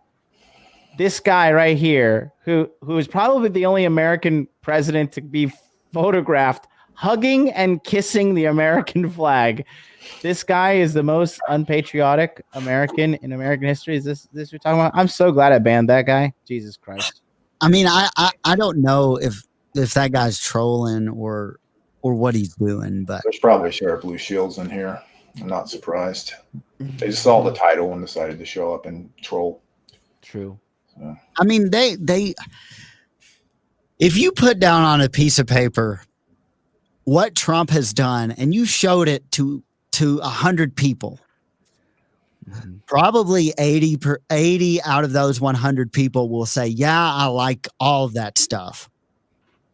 How many peace treaties has he signed with countries that before now we would have never thought would have signed treaties for peace with each other? And guess what? If Biden gets in, and Kamala Harris get in and them, guess what they're going to do? They're going to rip all of those peace treaties apart because they need something to fuel the stuff that they want. They need something to feed off of. And right now, they're not really going to have anything for them to feed off of. Yeah, I agree. Xanatos, buddy, I love you, man. I'm half asleep ranting over here, but I still stand by what I said. I don't think, I mean, just the numbers. I don't think that you and Xanatos, come on. If I'm wrong, come on this fucking stream and tell me. I'll put the link in the chat right there. But I don't think that America, that America was solely built on the backs of slaves. I don't think that's whatsoever. That was abolished fucking 200 years ago. You know what I mean? Like America didn't really hit its stride until World War I. So the whole I can see, I've been trying to research this. I can see nothing. The only two historical figures that it brings up are Frederick Douglass, which was a famous abolitionist. What? Is this real? You're lying. Yeah, what he's talking about is on the bottom of your video. If you're watching it on YouTube, that's what it says. The AP has called the presidential race for Joe Biden like they have some sort of authority to do that. Hell yeah. That is fucking hilarious. And I talked about this on my channel. You guys remember when the whole coronavirus thing came out and then they had little notifications under all your social media? You remember that? Yeah. Like for more information, go to the WHO website, blah blah blah, all that shit. Test run. That was just a test run for this shit right here. Yeah. Anything on Instagram? I posted a meme of Kamala Harris and Joe Biden, says interracial couple fucks the entire nation, right, on Pornhub, and that got a lot of shares. And it says for information about the election, blah blah blah. Click here, and then it's just all like Joe Biden's won, Joe Biden won, Joe Biden won, Joe Biden won. Oh shit! My friend that's actually watching this, he just sent me a screenshot with the same thing with the little notation under it about no way. Already. I can't see it. I can't see it because I'm hosting the YouTube channel. But damn, that's fucking crazy, bro. You see, they're trying so hard. Now, I want to go back. I just want to make a moment. I just want to. Sorry, I'm like half asleep over here, guys. It's 5:30 a.m. in Tokyo. I want to say this. Where's the goddamn thing I'm looking for? What I'm looking at is old school thinking, right? And I could be wrong, and it's very possible. And if I'm wrong, I will 1,000%. I will concede if I am wrong. Okay. But I just think that there are too many people that sense in their human intuition, heart of hearts, that something is off about this election. And it's in our nature as humans to want to do the right thing. And I think that this is like Trump is doing his part and he's spreading the word. And then he's using the media because all the media is doing is spreading Trump's words, which are the election was rigged. Yeah. And they're all saying Trump doesn't want to concede. And they say, like, there's like some rumor going around saying that, like, hey, Trump is like losing his mind mentally in private and all this stuff. I don't believe that for 1 second, bro. Yeah, and they're ridiculing him as like being childish because he won't just concede. Here's our statistician right there. There he is. Gangwall, you want to come on and talk numbers with us, buddy? Here, I'll put the link in the chat for you. Come on and talk numbers with us. Give us a mathematical breakdown on why this is bullshit. To me, this whole thing is like, you know how the mob and a lot of the big time criminal organizations like the cartels and stuff, they may not like somebody, they may hate them, but they keep them in high positions just so they can watch over them. How much more powerful could Trump be outside the White House? I know you're a big Star Wars fan, but this kind of reminds me of Obi-Wan Kenobi and Darth Vader on the Death Star. What did Obi-Wan say to Darth Vader right before he killed him? Strike me down and I'll become more powerful than you've ever imagined. Yes. I think we're going to see that. Really, you think that's going to happen with Trump? He's going to get struck down and... Well, not like, not like actually killed. No, I know what you're saying. I know what you mean. Yeah. But no, I think if he doesn't pull this out, then he could be their worst nightmare. Okay, guys. I'm not sure if they thought about that. What happens if he does win? How do you think the left is going to react? Oh, they're gonna fucking lose it, and I am going to rub it in every single fucking liberal's face, and I will do it for the next 4 years. I will go on a 4-year shit posting campaign. I will. You think they're gonna get violent? No, listen. They're just look. They only get violent in numbers, first of all, and anytime the Republicans, the conservatives actually decide to, like, all right, we'll gear up. The libs always fucking lose. They always lose every single time. Do I need to find that? Let me find that Thunder Chad guy who knocked the shit out of that fucking one libtard. Yeah, and also, have you noticed since the election, there might have been some protests here and there by leftist people, but there hasn't really been anything. Mm-hmm. And but there has been stuff by the Stop the Steal protests, and I always notice. I'm not sure if either of you guys have noticed the differences in the way that they cover these, but when it's a huge leftist protest, they have people on the ground, they have people reporting. But when it's a right-wing protest, I actually saw this in the gym earlier today. They had one of the TVs on Fox News, and they were covering the Atlanta protest. They use helicopter coverage from the sky, like that the helicopter's following them around.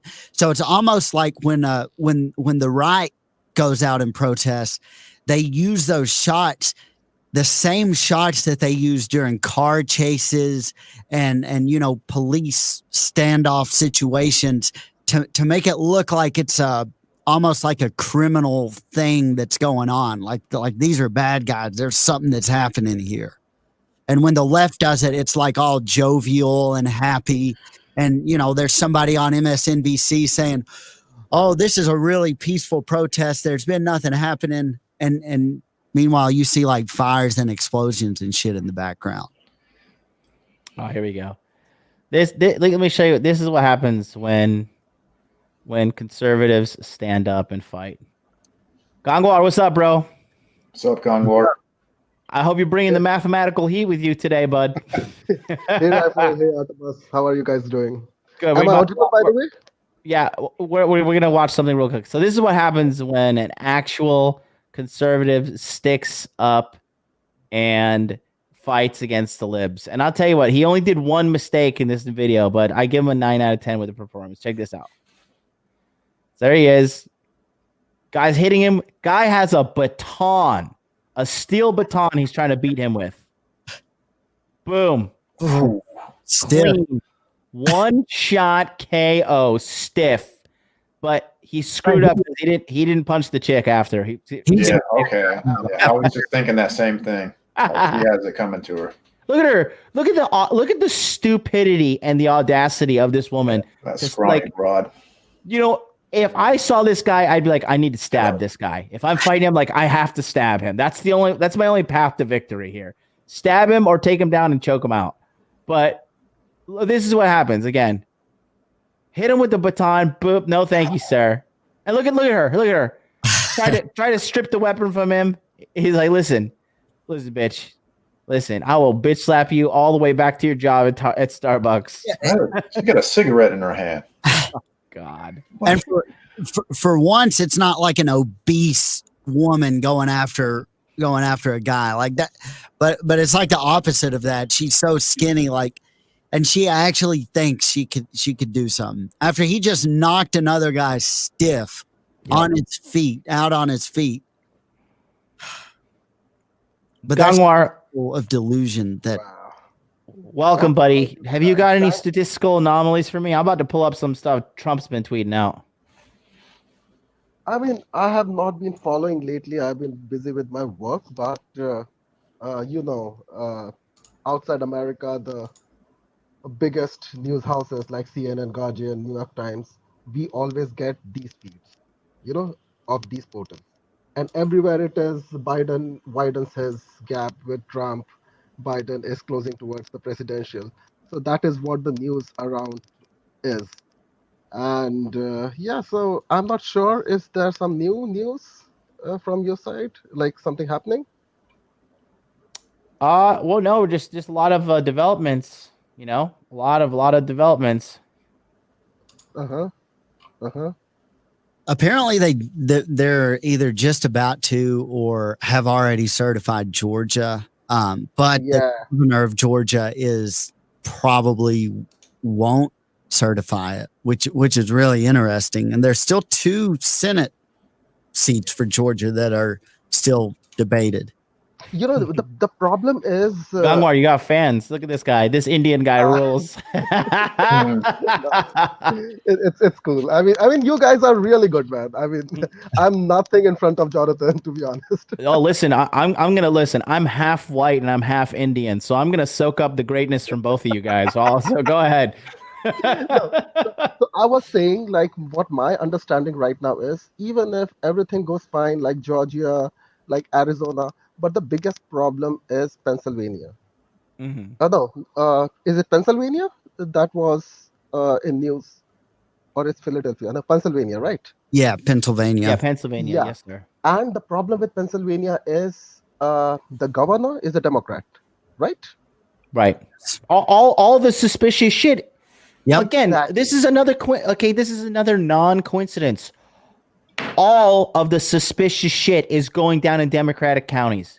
Yes. Not one single Republican county is like, oh, we had a glitch, and well, sorry, we accidentally sent like 500,000 Trump votes to Biden. All the glitches. And what the fuck is a glitch? Have we not figured that shit out in America? Like, why are we having glitches? What is a glitch? A glitch? What? So you import something, is like, oh, sorry, the algorithm glitched and it completely created a new execution, and then we're gonna give these votes. Have you heard of the connection to the software to what was his name? Hugo Chavez? Yes. And you know, guys, I just want to complete what I was saying. You know, there are two big issues in the sense. First, it's not only the Democrats, but even the establishment, you know, is against Trump. There is a reason. If you look in the hindsight, the Republicans are not united over Trump, and the whole of Democrats are united for the first time in their entire history, you know, against this guy. So it was really a big, you know, the odds were really very unequal. And that is the reason, if you see in 2016, the funding for RNC and DNC, it was almost, you know, not a big difference, but this time DNC amassed the amount like our Trump campaign was nowhere near to. So if you understand, everyone wants Trump out. So in this case, what exactly happened, and I, as an Indian, because the kind of democratic exercise we have in our country, I can say American election system is really very outdated and totally flawed. I mean, you guys don't have an independent agency who takes care of the election, which means it is under the control of the states. And in desperate situations, people will make the, you know, maximum out of the loophole. And this is what has exactly happened. One thing. So electoral reforms is a very important thing in America right now. If you really don't want this repeating in the future, one thing. And second thing is, as I said, that everyone wants him out, and they know that they can misuse the system, and you cannot do anything. Maximum what you can do is you can go on the streets, and just like you showed the video, like you know, a boxer punching that battle guy, like the best KO I've ever seen outside a boxing ring. But I've got more. I got more spiciness. I got some more. yeah. So what I was trying to say is, I mean, this is the maximum that can be done. But if you would think it strategically, if you really think that, you know, it's about the victory, it's about the control, it's about the power, I mean, the people of America will, you know, continue to be getting robbed if this electoral system is not reformed. You cannot give the electoral, like something as strongly democratic as elections, as voting, in the hands of a state. You cannot give that. You need an independent body before elections. Like once the elections are announced, the government leaves its control, the president leaves his control, and this body takes over. And everyone is under their control. Until something of this sort doesn't happen, we can crib about it. The people will, you know, continue to get robbed. This is gonna happen, and these guys are really powerful, the coastal guys. So I mean, you got more fans. This is Indian dude speaks facts. Adam in Florida. You are building a fan base, Gongwar. You're building fan base. Santos thanks Clutch, to you, what's up, Jonathan. baby? How you doing, bud? Yo, what's good, dudes?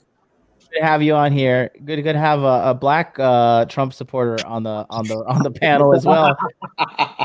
We got a whole medley here. Listen, I want to show you guys something real quick too. Look, okay, and when we talk about, like, again, you gotta just look at what's in front of us. Look at our face. Look what's in our face. The people. Has anybody seen a single Republican election candidate person or government official or volunteer or anything getting violent about this? Am I missing something? Is there anyone threatening or anything like that, calling people racist or whatnot? There's not. Look at this right here. Okay. This guy says Abraham Ayash threatened Monica Palmer's children on Zoom. This extortion attempt directly influenced the decision to agree to certify the election fraud in Wayne County. See, he's smart because he went after her children and she folded. Check it out here. And what that tells us is you, Miss Monica Palmer from Grosse Pointe Woods, which has a history of racism, are deciding to enable and continue to perpetuate the racist history of the country. And I want the racist history of this country, the country that has provided more opportunity to people of color than any other country on the history on the planet. Okay, how many massive Black or Latino stars do you know of that are coming out of Asia? We invented Ricky Martin. All right, like we have. This is fucking retarded. I want you to think about what that means for your kids. Probably go to Grosse Pointe North, and when they see all their Black classmates, and they know that, and what that. Well, this guy's a little weasel. This guy this is another I really feel like part of the education system in America will be like, okay, it's like Fight Club. We're gonna make you fight, and you're gonna lose this fight, because it's gonna teach you to develop some character. Anytime you get punched in the face or you have to lose a fight and you have to go home and lick your wounds, it teaches you, it develops you. Losses teach you a lot of things. But I mean, this guy is just a little fucking weasel, man. Again, like threatening the woman's fucking kids. And don't get me wrong, I'm not trying to simp for no bitch. If she had it coming, she had it coming. But the quickest way to manipulate a woman is to endanger her child. That's the quickest way. If you want to get leverage over somebody, target the kids. But see, like that, and the problem is, they've been told that's okay to do. If you're on the left and you don't like something, that's okay to do. And they haven't gotten reprimanded for it. Can you imagine if the roles were reversed and that was like a Republican saying that about a Democrat? Oh my God, forget it. Yeah. If they're like, hey, you live in I don't know what's a really white state. You live in Virginia, and we know your son Devon, he goes to like the white school. It would be very bad if all the boys with the pickup trucks, found Devon after school. Like that shit would be all over the fucking news. Yep. That would be everywhere. So I mean, in my opinion, like I would say this, right? I mean, I if I was a Republican, or if I was like, if you want to get gangster with me, let's get gangster. Let's see who wins the gangster contest. But this is how the left is winning in America. Okay, they have media and celebrities behind them, and they have social media behind them. And if you try to speak up and have your opinion on social media, guess what happens? Click, you're banned. Yep. Click your social, click, that's against our terms of service. The biggest thing is this: when decentralized, blockchain-based social media comes, and it is coming, these people, the Facebooks, the Twitters, the Instagrams, all this centralized shit, this popularity will eventually come to an end. Everything will head to a decentralized platform because these guys are pissing off everybody. I mean, porn stars hate Instagram because they constantly get massively flagged and shot and deleted from Instagram because they're bad publicity. All the sex workers and everything. Sex workers, not like prostitutes, but I'm talking about like actual, sexy girl workers. Yo, gang war, man, you don't have to raise your hand, bro. Just jump in. Yeah. I'm just ranting over here. Xanatos, you want to say your piece or anything, or because you're out in California? Where are you? Unmute yourself, gang war. Where you at? Yeah, I was gonna say the gang war one. Unmute. So the thing is that since this topic has come up regarding the social media, I mean, in India, people were so shocked that an active president's press conference was totally blocked.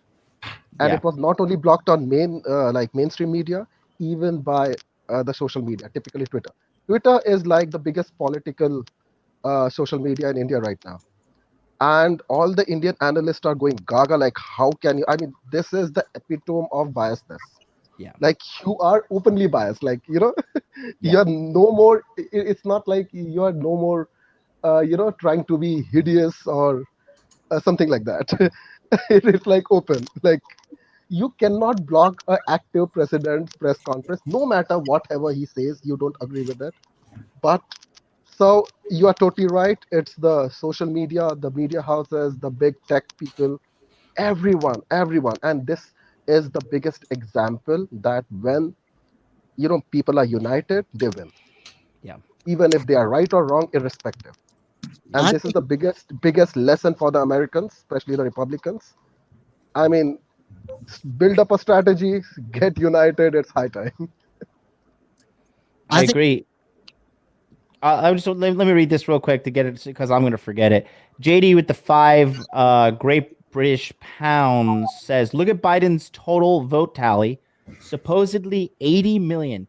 The most senile candidate who could barely. You're trying to tell me, look, I hated Obama, but Obama had charisma, and that motherfucker could speak very, very, very well. And I was just like, okay, I can see why this guy can fucking con the masses. But you're telling me old hair sniffing, stuttering Stanley got more votes than Barack Obama? Are you kidding me? And then he says, look at Biden's total vote tally, supposedly 80 million versus lack of Democratic wins in Congress. Massive discrepancy. The highest turnout since 1900? I think not. LFA, welcome to the stream. Xanatos, go ahead, buddy. Let's go with you, then we'll go to LFA. Oh yeah, there's just some things that I pointed out that we just slightly disagree on with who built the country and that sort of thing. Yes, as far as numbers are concerned, yes, white Americans and white immigrants are responsible for a majority of this country and how it's shaped. I'll give it that. But yes, the slave industry, particularly the funding that came out of cash crops that came out of the South, funded a good amount of how this country was able to fund its massive projects. So that was the disagreement, the respectful disagreement that we had in there. So slavery did play more of a part that than a lot of people give it credit for. That's why I just wanted to point out. Nonetheless, as a black individual, as a black man in the United States of America, I don't think it's, for me personally, I'm not trying to tell how other black men or black dudes should operate, but I don't think it is in the best interest of black men to focus on, oh, who built this country? We aren't getting credit for this country, blah, blah, blah, blah, blah. Hey, look, we can learn from other people who don't get credit where it's deserved. And as far as that's concerned, look at, I hate to say this, but look at the chosen people in Germany, regardless of what you want to say about them. When they left that country and went to other nations, including in their own nation, as controversial as some people may want to say, they got a lot more success. If you are a black person in the United States of America and you don't think you're getting your fair shake, then use America's resources to put yourself in a position where, at the very least, you can rise above and transcend above the racism that you see, whether it's legitimate or not, or better yet, use those resources to go to a place where it's less anti-black male or just anti-male in general, and just live a life that's a lot more refreshing and a lot more free. So, yeah. I mean, that's all I pretty much wanted to say about that. Yeah, I think that particularly black men, don't get our fair shake in this country, but no, I'm not going to whine and bitch me all SJW about it. It's going to it won't do it. It's not going to do anything. Let me ask you something. Have you ever lived outside the United States? As far as living, no, I've done, some business months outside the United States. Yes. Where'd you do those business months? So the job had me in places like Germany, Spain, Italy, South Korea, like those places. You weren't treated there need to get any racism in South Korea? South Korea, that was an interesting one. Listen, Koreans are racist as fuck, dude. Tell me something about it. I'll say this. As far as South Korea, it's just a damn shame that they have the best food out of all the Asian countries, in my opinion. But you got to come to Japan. South Korean food is all Asians are racist, including India. Dude. That's listen. Like Asian racism is like It's S tier. Oh, dude. It's like, you can't come to this restaurant. Why not? You're not one of us. But that's racist. Like, we know. Get out. And they're like, next. The hypocrisy, like, it's very interesting.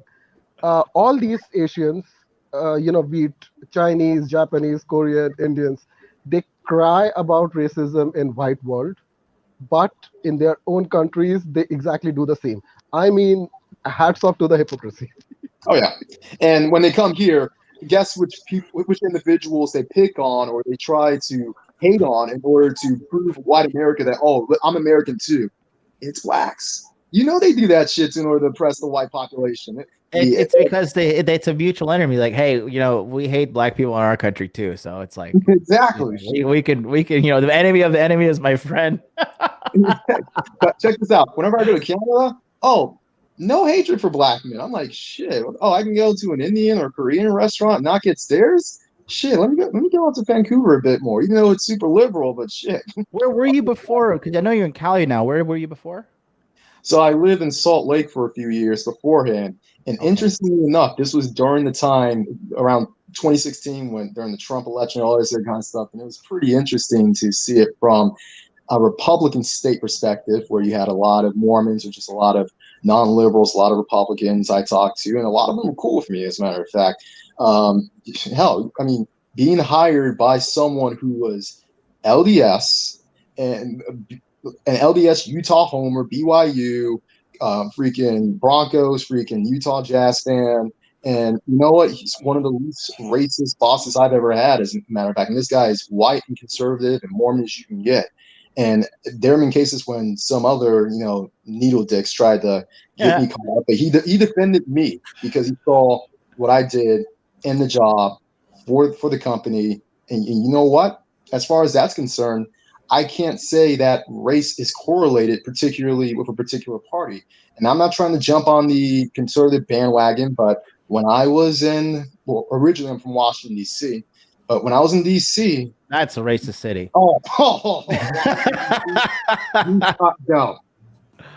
Don't even mess with it. And it's ironic that in the D.C. area, like there are three parts: district, the Maryland suburbs, and Virginia, particularly Northern Virginia. And it's ironic that for the most part, the further you get away from super liberal D.C., the less racist and more racially integrated it gets, and the more diverse it gets. Like DC, it's sort of like the Bay Area. Like you basically it's like very monocultural, very. And I'm not talking about the political side. I'm just talking about the yuppies who invade the states, gentrified it, and basically have kicked the blacks out, mainly the blacks who work. They don't kick out the blacks who are on welfare out. They kick the working blacks who work in the local blue collar spaces out. How ironic. But nonetheless, when you go out to the suburbs, that's when you run into the Salvadorians, the Koreans, the Middle Easterners, like a lot of those individuals. Funny enough, with all the liberalism, anyway, go ahead. No, I just want to stay focused on Trump and the election and stuff. So you're good. Thanks for giving me your piece on that. I didn't even know about the money side of any of that, so I actually have to look into it. LFA, how you doing, buddy? You looking like you're just fucking ready to like eat 17,000 pounds of protein. You are looking yoked over there, buddy. How you doing? Yeah, man, I've been getting it in. I'm doing well. I like your stream, and I want to say I agree with everything you guys have said. Even Xanatos there, from his perspective, I'm sure, different people are going to have different experiences, and I understand that. But what I'm looking at here is, regardless of who wins this election, Donald Trump, even if he pulls this off, only gets 4 years. And then in 4 years, we're going to be right back. They're going to shove a Democrat in the office, and it's going to be a complete socialist, communist Democrat. And it really makes no difference because at this point, listen, we are in trouble. And we're in trouble because they've stolen our data and they've researched how to manipulate us. And we all know that when you're on Facebook, they put ads on Facebook, right? And based on the last 3 pairs of shoes you bought, you bought the Kyries, you bought the KDs. Let's throw the LeBrons in front of them. That's next in line. They can predict the next pair of shoes you're going to buy and they can actually influence you. They could put the Jordans in front of you, or they could put the LeBrons in front of you. They put the LeBrons in front of you and they influence your decision. So what happens when a foreign country is buying our data in the United States? What happens in an election year? What do they already know how to manipulate your thoughts and convince you and persuade you. What do they do when they put anti-Donald Trump propaganda all throughout the media about how racist he is, how bad of a person he is? He's a Nazi, he's a fascist. They use all these kind of words. And when they talk about Biden, it's obviously the complete opposite. So they're using this same strategy to use our data against us. But it goes even deeper than that, even in 4 years, even after Donald Trump is out of the picture. You guys were talking about attacking a country based on their strengths, right? Somebody mentioned that, like, what's your strength? Well, as corny as it sounds, diversity is actually the United States' strength. And that's what they're going to attack.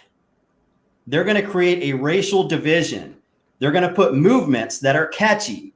And if you disagree with that movement, you must think Black lives don't matter. You must be a racist. But what they're going to do is they're going to continue to use these movements to create this divide, even though it is a fact. The United States has produced more Black millionaires than the entire continent of Africa, more Hispanic millionaires than Mexico and the entire continent of South America combined, more Asian millionaires than China and Japan combined. The United States is, without a doubt, the most diverse country in the world. The United States is the pioneer of equality, men's and women's rights of all races. And they know that's our strength. That's why people, the best people from all around the world, the smartest, the most talented, there's no Michael Jordan from Africa, only from the United States. And everybody wants to be here. So how can a foreign country attack us? They can convince us to hate each other, to believe that that our strength is actually a weakness. Yeah. That because we allow all these different groups of people, males, females, Blacks, Asians, whatever, we cannot be stable. So they're going to use that to destabilize us. And that's what we're looking at right now. And my prediction is a month from now, Donald Trump is going to overturn the election. It's going to go to the Supreme Court, but I think that was the plan all along. And we've been seeing this for months. Joe Biden literally came out and had his Freudian slip. We've come up with the most comprehensive dating fraud program of all time. And in the first debate with that little goofball from Fox News, that's the Democrat from Fox News, wow. He asked them the question, will you promise, or do you pledge to not claim that you've won the election until all states have certified? He asked Donald Trump, and Donald Trump's response was, I encourage all of my followers to get out there to the polls and keep an eye on what's going on, because there's a lot of shady mail-in ballots. He said they found military ballots in dumpsters with Trump's name on it. You can do a Google search on this and watch the first debate, and you'll see that in there. Then they asked Biden the same question, and his response was, yes, I pledge that I won't claim that I've won. And here we are, a month after the election, and Donald Trump is holding true to his promise. He didn't give them a yes or no. He said, I encourage everybody to get out there and expose this fraud. And Joe Biden did not hold true to his word. He said he would not claim that he's won the election until the states certify it. The states haven't certified it yet, and he's already claiming that he's won. So it's a giant spectacle. And I really do believe that the left, they know Donald Trump's a fighter.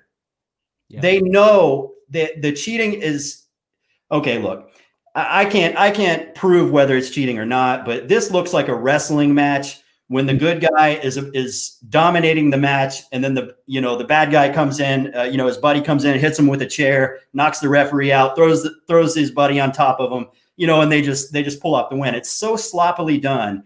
It's like they wanted to get caught.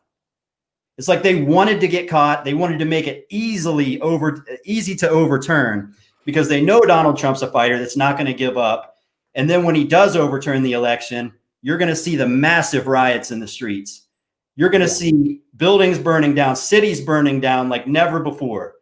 if people are willing to burn down cities because of the death of one person or two people that were probably going to jail for the rest of their lives anyways, what are they going to do when somebody who the media has drilled it in their heads that he is a racist, that he's a terrible person, that he's literally Hitler?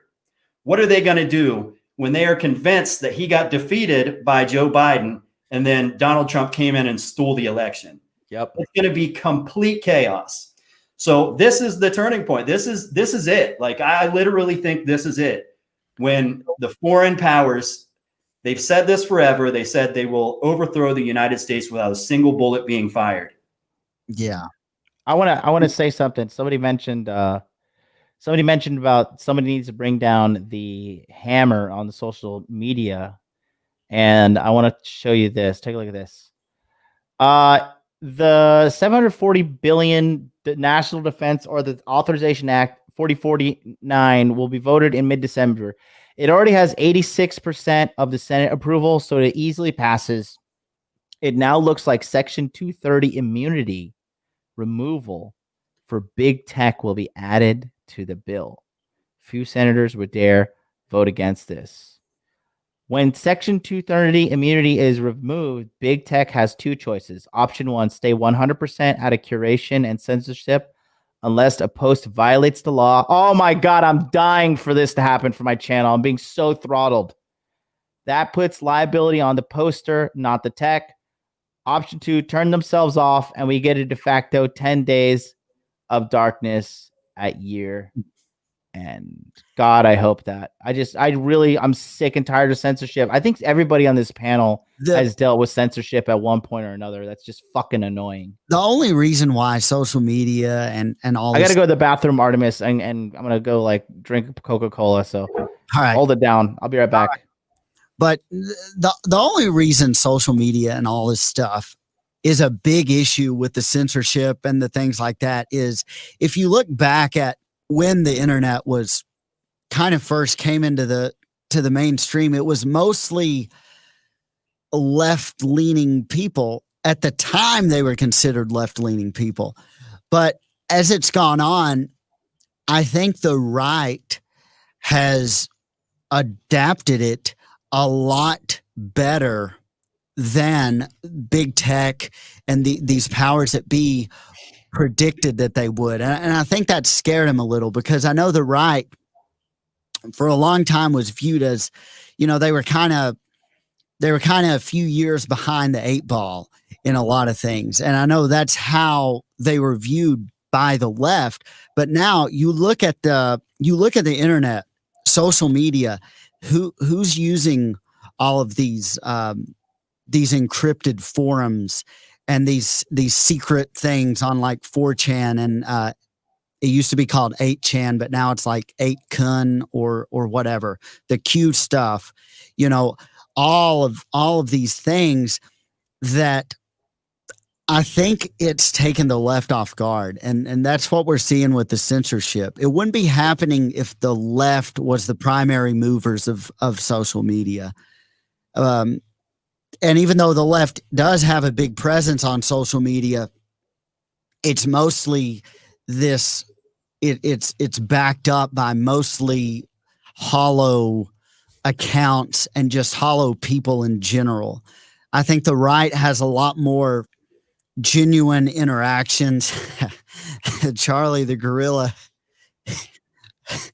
But I think the right has a lot more genuine interactions and more fluid interactions on the internet than does the left. And I think that's the main reason why we've seen what we have seen with social media. But LFA, you a few minutes ago, you kind of touched on what I kind of said earlier is that I said Trump would be in a way more powerful outside of the White House than he ever would have been inside the White House. So you're kind of saying that with Biden and with the Democrats. Do you think that they, in a way, they want Trump in the White House so they can kind of like keep tabs on him?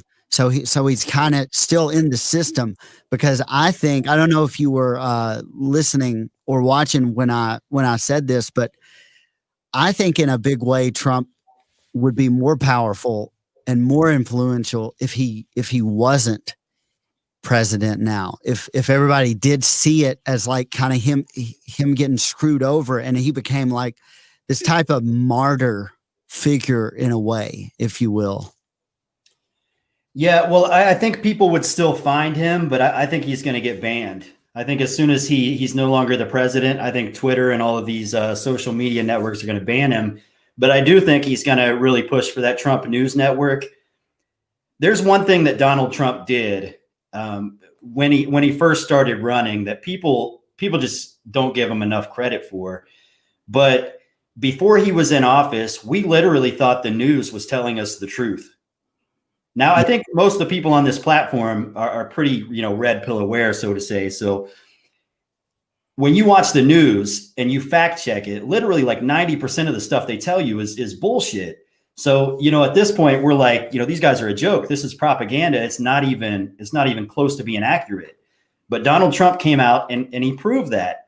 And he's also, in other areas, fake medical. He called COVID a hoax. I don't want to come on here saying that it's a hoax. I know it's a touchy subject to a lot of people, but it is a hoax.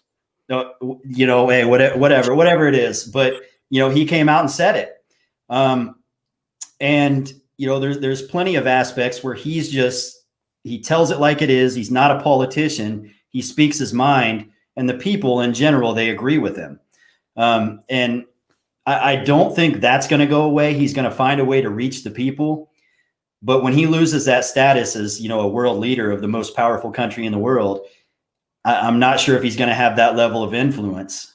And I think he's going to be heavily censored. I think it's going to be hard to find him. So I think he needs to be president if he's going to expose everything that he wants to expose. And I really don't think they want him in the office, but they needed some sort of a sideshow here. You got to think the last 4 years, he hasn't really had much time to get anything done. It was either Russian collusion or impeachment or, whatever. And now if he does overturn this, they're going to spend 2 years talking about how he stole it.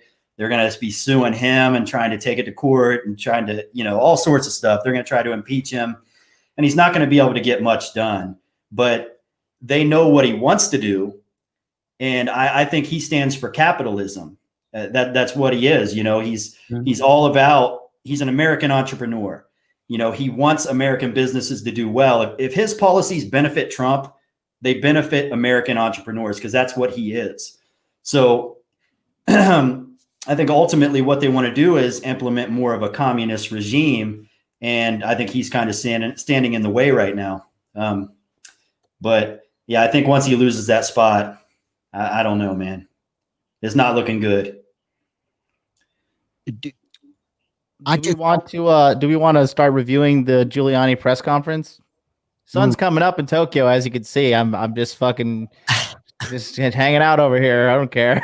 I was just about ready to reference the Giuliani press conference about like when LFA said that before Trump got in, everybody assumed that, or most people assumed that what the media was telling them was real.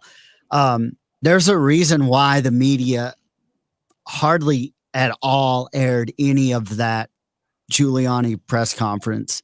Is they aired little bits and pieces of it, but if they were to air that whole thing uninterrupted, I think a lot of people's heads would kind of explode, because there were so many red pills that they dropped in that press conference. I mean, they talked about Soros, they talked about the globalism, they talked about Chavez, Maduro, China, Cuba, all of the Antifa and all, how everything's connected and working as one entity. And that's something that the media just wouldn't put out there, and they won't put it out there. Yeah. Do we want to, is there highlights Oh, the rush caller. Okay, Hey, hold on. I have a question for LFA. May I? Yeah, go ahead. Yeah. Hi, LFA. How are you doing? Doing great. How about you? Yeah, doing good. I've been listening to your talk, and in the beginning, you said that, which is pretty true, and I agree to it, that the millionaire of people of color, have come from America, which is true. And it is, I mean, if you look at the proof, like on ground reality, you will see uh, like non-white millionaires, billionaires coming from America. My question comes down, if that is the case, why is most of them, or I would say everyone, supports the Democratic Party? Can you get into, because the reason I'm asking this question is, the reason they are Americans is because of the policies of mostly Republicans. Like if you go into the past, what Ronald Reagan did, the American enterprise, the growth in GDP, like being the number one, economic country, the infrastructure, the economy of America as a whole is built majorly by the policy of Republicans. That is what the political history is. Why are all these people who are the beneficiary of those policy in today's date and masse democratic? Can Well, you? Yeah. I think there's two words, and you have to choose one. You have to choose freedom or equality. You can't have both. When you have freedom, you're going to have some people that are going to fucking excel. If I have the freedom to try out for a basketball team, the same one LeBron James is on, guess what? There's not equality. We're not equal. We're not both going to accomplish the same thing. But I think we should have the freedom because I want to see LeBron James excel, and I'll find something else I'm good at. So that's what you get when you get freedom. But I think the left has done such a great job at framing equality as the solution. They can uplift those who need help or whatever, who are in a disposition of some sort. And unfortunately, based on the living situations of a lot of people, if you go to Brooklyn, New York, or East Chicago or Cleveland or Houston, the living situations just aren't good, and it's predominantly people that aren't white.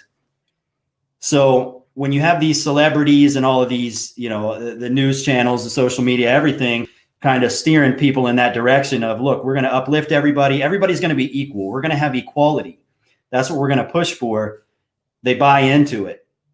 But when we get there, they'll realize that they've lost their freedom. The only true form of equality, is socialism. It's communism. Everybody's kind of on a level playing field. No matter what you produce or how talented or successful you are, you're not paid more than the rest of them. You're just part of this communist regime. I don't know, man. I don't know why they buy it. I wish I could give you a definitive answer, but it just comes to how they frame it up, and they frame it in a manner of equality. And people think equality is such a great thing. What you want is freedom. But that is true. Totally agree with what you are saying, but that should be true only for the have-nots. So when you are giving the example of Brooklyn, it makes sense that the have-nots are supporting democratic because of the factor of equality. Totally understand. I'm saying it is not only the have-nots, but the have-ins also. I mean, all the men of color who are like massively wealthy in today's date, who have been successful because of the American enterprise, the American, business policies of the late 20th century, even they are. And it's not like it's distributed. Everyone is. So, and the outcome of that, if you see, is the recent example of DNC getting so much of funds, and most of those funds have come from, these men of color, millionaires and billionaires, who live on the coastal cities like yeah, California, New York. So, what's the reason? It's more like, I am getting benefited by X guy, and I end up supporting the Y guy. So that is what my question is, like, why? Yeah, your guess is as good as mine, man. It's here's the deal. They literally wrote a step-by-step process of how to overthrow capitalism. The communists. This was 100 years ago, and demoralizing the people was a big part of it. And they even stated that when you demoralize a society, you can put the facts right in front of their face. 2 + 2 = 4. Yep. And they're going to think emotionally. And they're going to say, no, the media said 5 is the better number and it's more peaceful, so we're going to go with that. As stupid as that sounds, that's literally the way that it is. But people are so demoralized right now, they won't believe the truth. Just like the election, it's like, clearly there's something going on here, but there's a whole 50% of people out there that don't see it the way that we do. There's really no answer, because if you try to counteract it, they're going to frame you as being a fascist. Yeah. And I would add to that, as far as minority men who vote Democratic, even though their policies, particularly the fiscal policies, have benefited more under Republican policy, I should say. Half of that's rhetoric. Let's just be honest. Half of that is for camera. It's for the show. It's for the media. What is? Sorry, I kind of. What was it? What were you saying, buddy? What was it? Half of what is what? Oh yeah, half of it is rhetorical. That's what is half of what? Half of the support that these minority dudes give towards the Democratic Party. A lot of it's rhetorical. I will bet you a lot more of them vote Republican than you may realize. Oh, and I think the other way too, like from the politicians to them as well. Like they don't really give a fuck about them. They're just like, yeah, just vote for me. Exactly. So, yeah, when you see these like LeBron James kind of figures or whoever, Jay-Z, I'll bet you one of them voted for Trump this time around, at the very least. So I wouldn't read too much into that. That's just to stay in the good graces of Hollywood, in order to not get any heat, in order to not lose their fan base, etc. It's a market boy. Totally. And you can see, we saw it this year, just a month ago, there were certain celebrities, powerful black celebrities, Ice Cube, Lil Wayne, 50 Cent, they were kind of coming out, and it was like just barely sticking their foot in the water. It's like, what if I try to tell people who I'm voting for, if I just give them a little hint, and they put it out there, and what happens? They're basically crucified by the media. It's like their career's about to be over with. So they all backpedal, like, oh, whoa, no. They sat there and fucking interrogated Ice Cube like he was some fucking prisoner. I'm like, yo, fuck you, bro. Ice Cube got that Disney money. Of course he's gonna be Republican. He doesn't want to pay taxes. Joe Biden said it to Charlemagne the God on the Breakfast Club. If you have a problem deciding whether to vote for me or to vote for Trump, then you ain't black. how much it's right there in the open. And I know people tried to say like, oh, he was just trying to be funny, or he was this or he was that. But it's like, why would you even say something like that? And how are you so arrogant that you can say something like that? And it's because he knew that I don't know if he knew then he was guaranteed to win, but you don't say something like that unless, you just really know what the outcome is and you don't care what people think. And the media just did not talk about that. Yep. I wanted to share something real quick because we talked about it earlier with the Freudian slips and stuff with Joe Biden. Are we all unanimous in regards to us thinking that there was some election fraud on the panel? Yes. So Xanatos, yes. Gangwar, yes or no? Election fraud. I'm looking at something. Yeah. Okay. Rifle, yes or no? Definitely yes. There was fraud. Artemis, yes or no? I think we've yes, definitely. Yeah. LFA, fraud or no fraud? It certainly looks suspicious. I'll put it like that. You're such a fucking line walker. You know that, LFA? You never want to fucking just give a strong opinion. Yeah. John, what exactly was the question? I missed it, I think. Do you think there was fraud involved with the election? Obviously, yes. I mean, no, seriously. And I'm not just saying as a rant. I'm just saying technically, U.S. election system is so flawed. If I want really to, play with it, I can. Oh So my there is God. no doubt. There is no doubt that it was a fraud. Here we go. Let's watch this real quick. I think this is important for people to watch. All senile Joe Biden here. Secondly, we're in a situation where we have put together, and you guys did it for our the President Obama's administration before this. We have put together, I think, the most extensive and inclusive voter fraud organization in the history of American politics. Secondly, what is he even saying at the first half of this sentence? Secondly, we're in a situation where we have put together, and you guys did it for our the President Obama's administration before this. We have put together, I think, the most extensive and inclusive voter fraud organization in the history of American politics.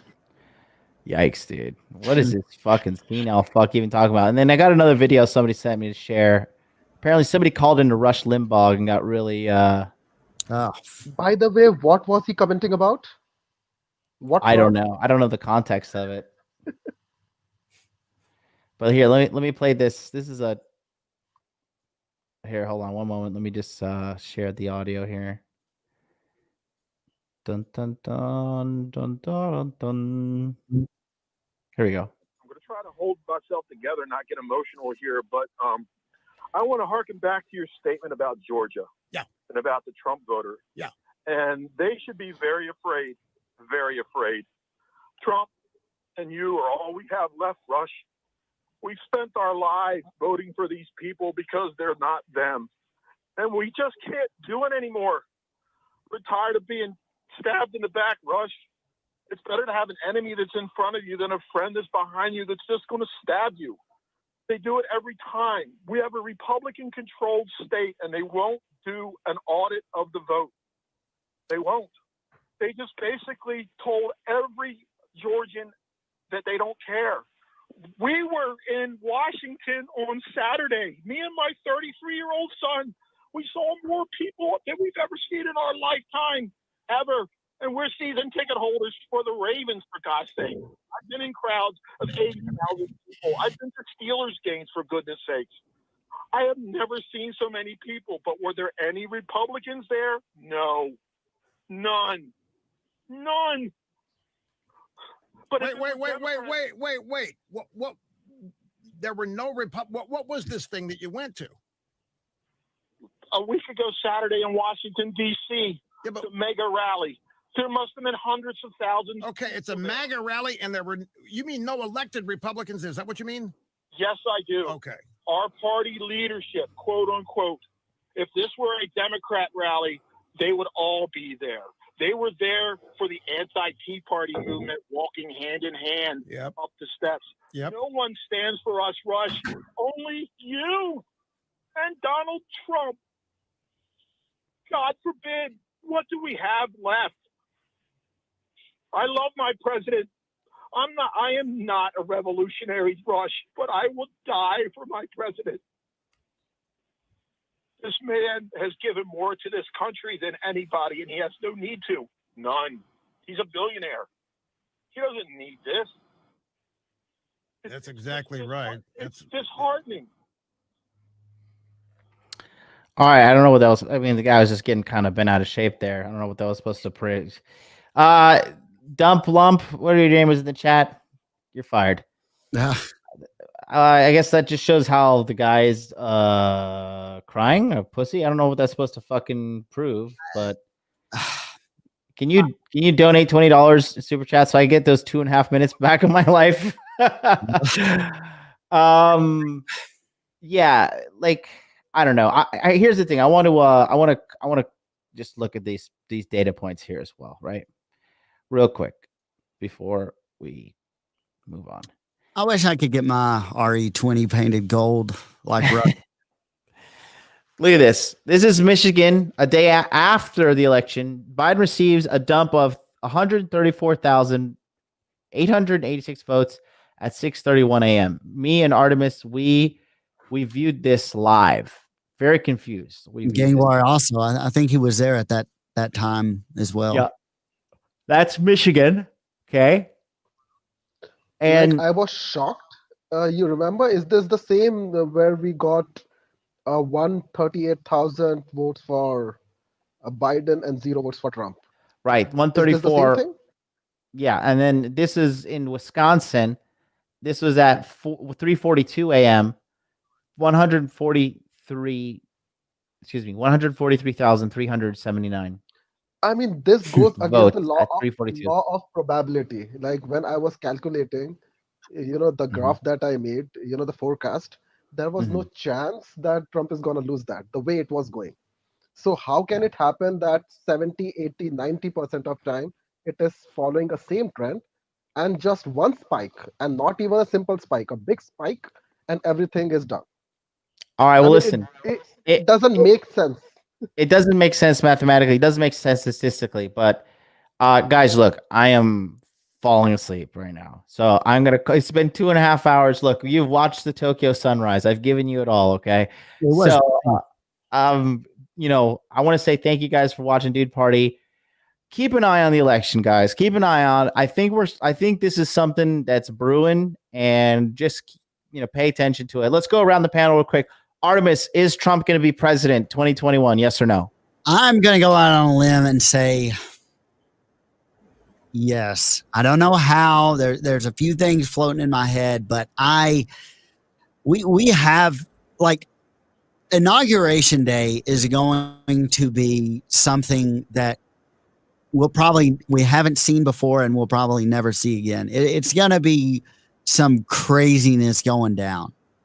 I'm down. Infamous Rifle 2021, is Trump president? Yes or no? I'm 50-50 on that. Do I hope he's the president? You got to give a prediction. Don't LFA me. It's too hard to call because he should be president. The fraud is obvious, but he could still lose this because of what he's up against. All right, so you'll go. We'll force one on you and say no. Gangwar, yes or no? No, because America is not run by the president. It's run by the establishment, and establishment doesn't want Trump back. So no matter what you do, he's not coming back. Good stuff. Xanatos, yes or no? Oh, damn. I can't pull an LFA, so I'm going to have to say yes, only because of the following. The mainstream media, if Biden's president, their ratings are going to tank. The SJW cries that we saw during the past 4 years of Trump, that will fade away because they see that, they have the power now, so what are we going to have to do? And alongside that, if they really wanted to push Kamala, they basically have at least a few more election cycles, so they don't really need her in right now.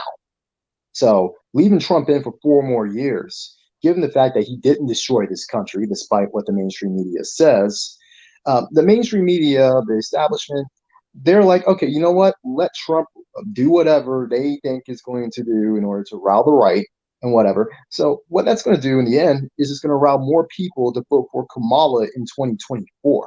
So it actually would be more advantageous for them to have Trump in office for another 4 more years so they can just get their message out even further to push their girl, whoever they want, in 2024. So I'm going to say yes, it's for strategic reasons. Go ahead. And also, 2020 is never, it's not over. It's not over until 2020 sings, all right? So anything can happen in 2020. That, if no one else believes it because of that reason, there you go. Yes, Donald Trump will be president for 4 more years, but get ready. Food, shelter, means of self-defense, because it's about to get crazy when he overturns the election. All right. And my final answer. So I've kind of leaned in the direction of Gangwar at the establishment does not want him there. Therefore, the judges will be biased against him and everything's going to be stacked against him. However, I'm going to go with yes, and here's why. I'm going to play the Alpha X card, right? Trump is an alpha male. And alpha males, they win when their back is up against the wall. Not always. He may lose, but he'll regroup and come back and win another time. But I do think that I just don't think the president of the United States could not be, hip to this big election fraud. I mean, we all knew there was going to be some election fraud, and we're all like civilians, we don't have access to the data the president has, so that's what I'm going to say. I think that he knew this was happening. He knew it was going to happen. And I mean, he was playing golf the other day, he's just like, fuck, I'm going to go play golf. You either do that if you don't give a shit, you're going to lose, or you're like, I got this in the bag and I know I'm going to win. So, that's what I think. I think that he knew this was going to go down and he has planned it. And again, Gorsuch, Kavanaugh, Barrett, all Supreme Justices appointed by Trump, who were all part of Bush's Republican legal team during Bush versus Gore. So I think that's something else. And also, somebody, I think it might have been Allie J, maybe. This was a while back in the chat, but Clarence Thomas will be 100% for Trump because Biden talked so much shit about him during when his appointment process for the court. Good stuff. All right, guys. Well, that's it. That's going to do it for us here at Dude Party. Don't forget, guys, SALT is open for registration. Go to saltdaddy.net. Get on the enrollment for the program. Get in, learn how to maximize your online dating. Links in the chat, links in the description below. Thank you all for watching, and we'll see you next time. Make money, make muscles, learn game.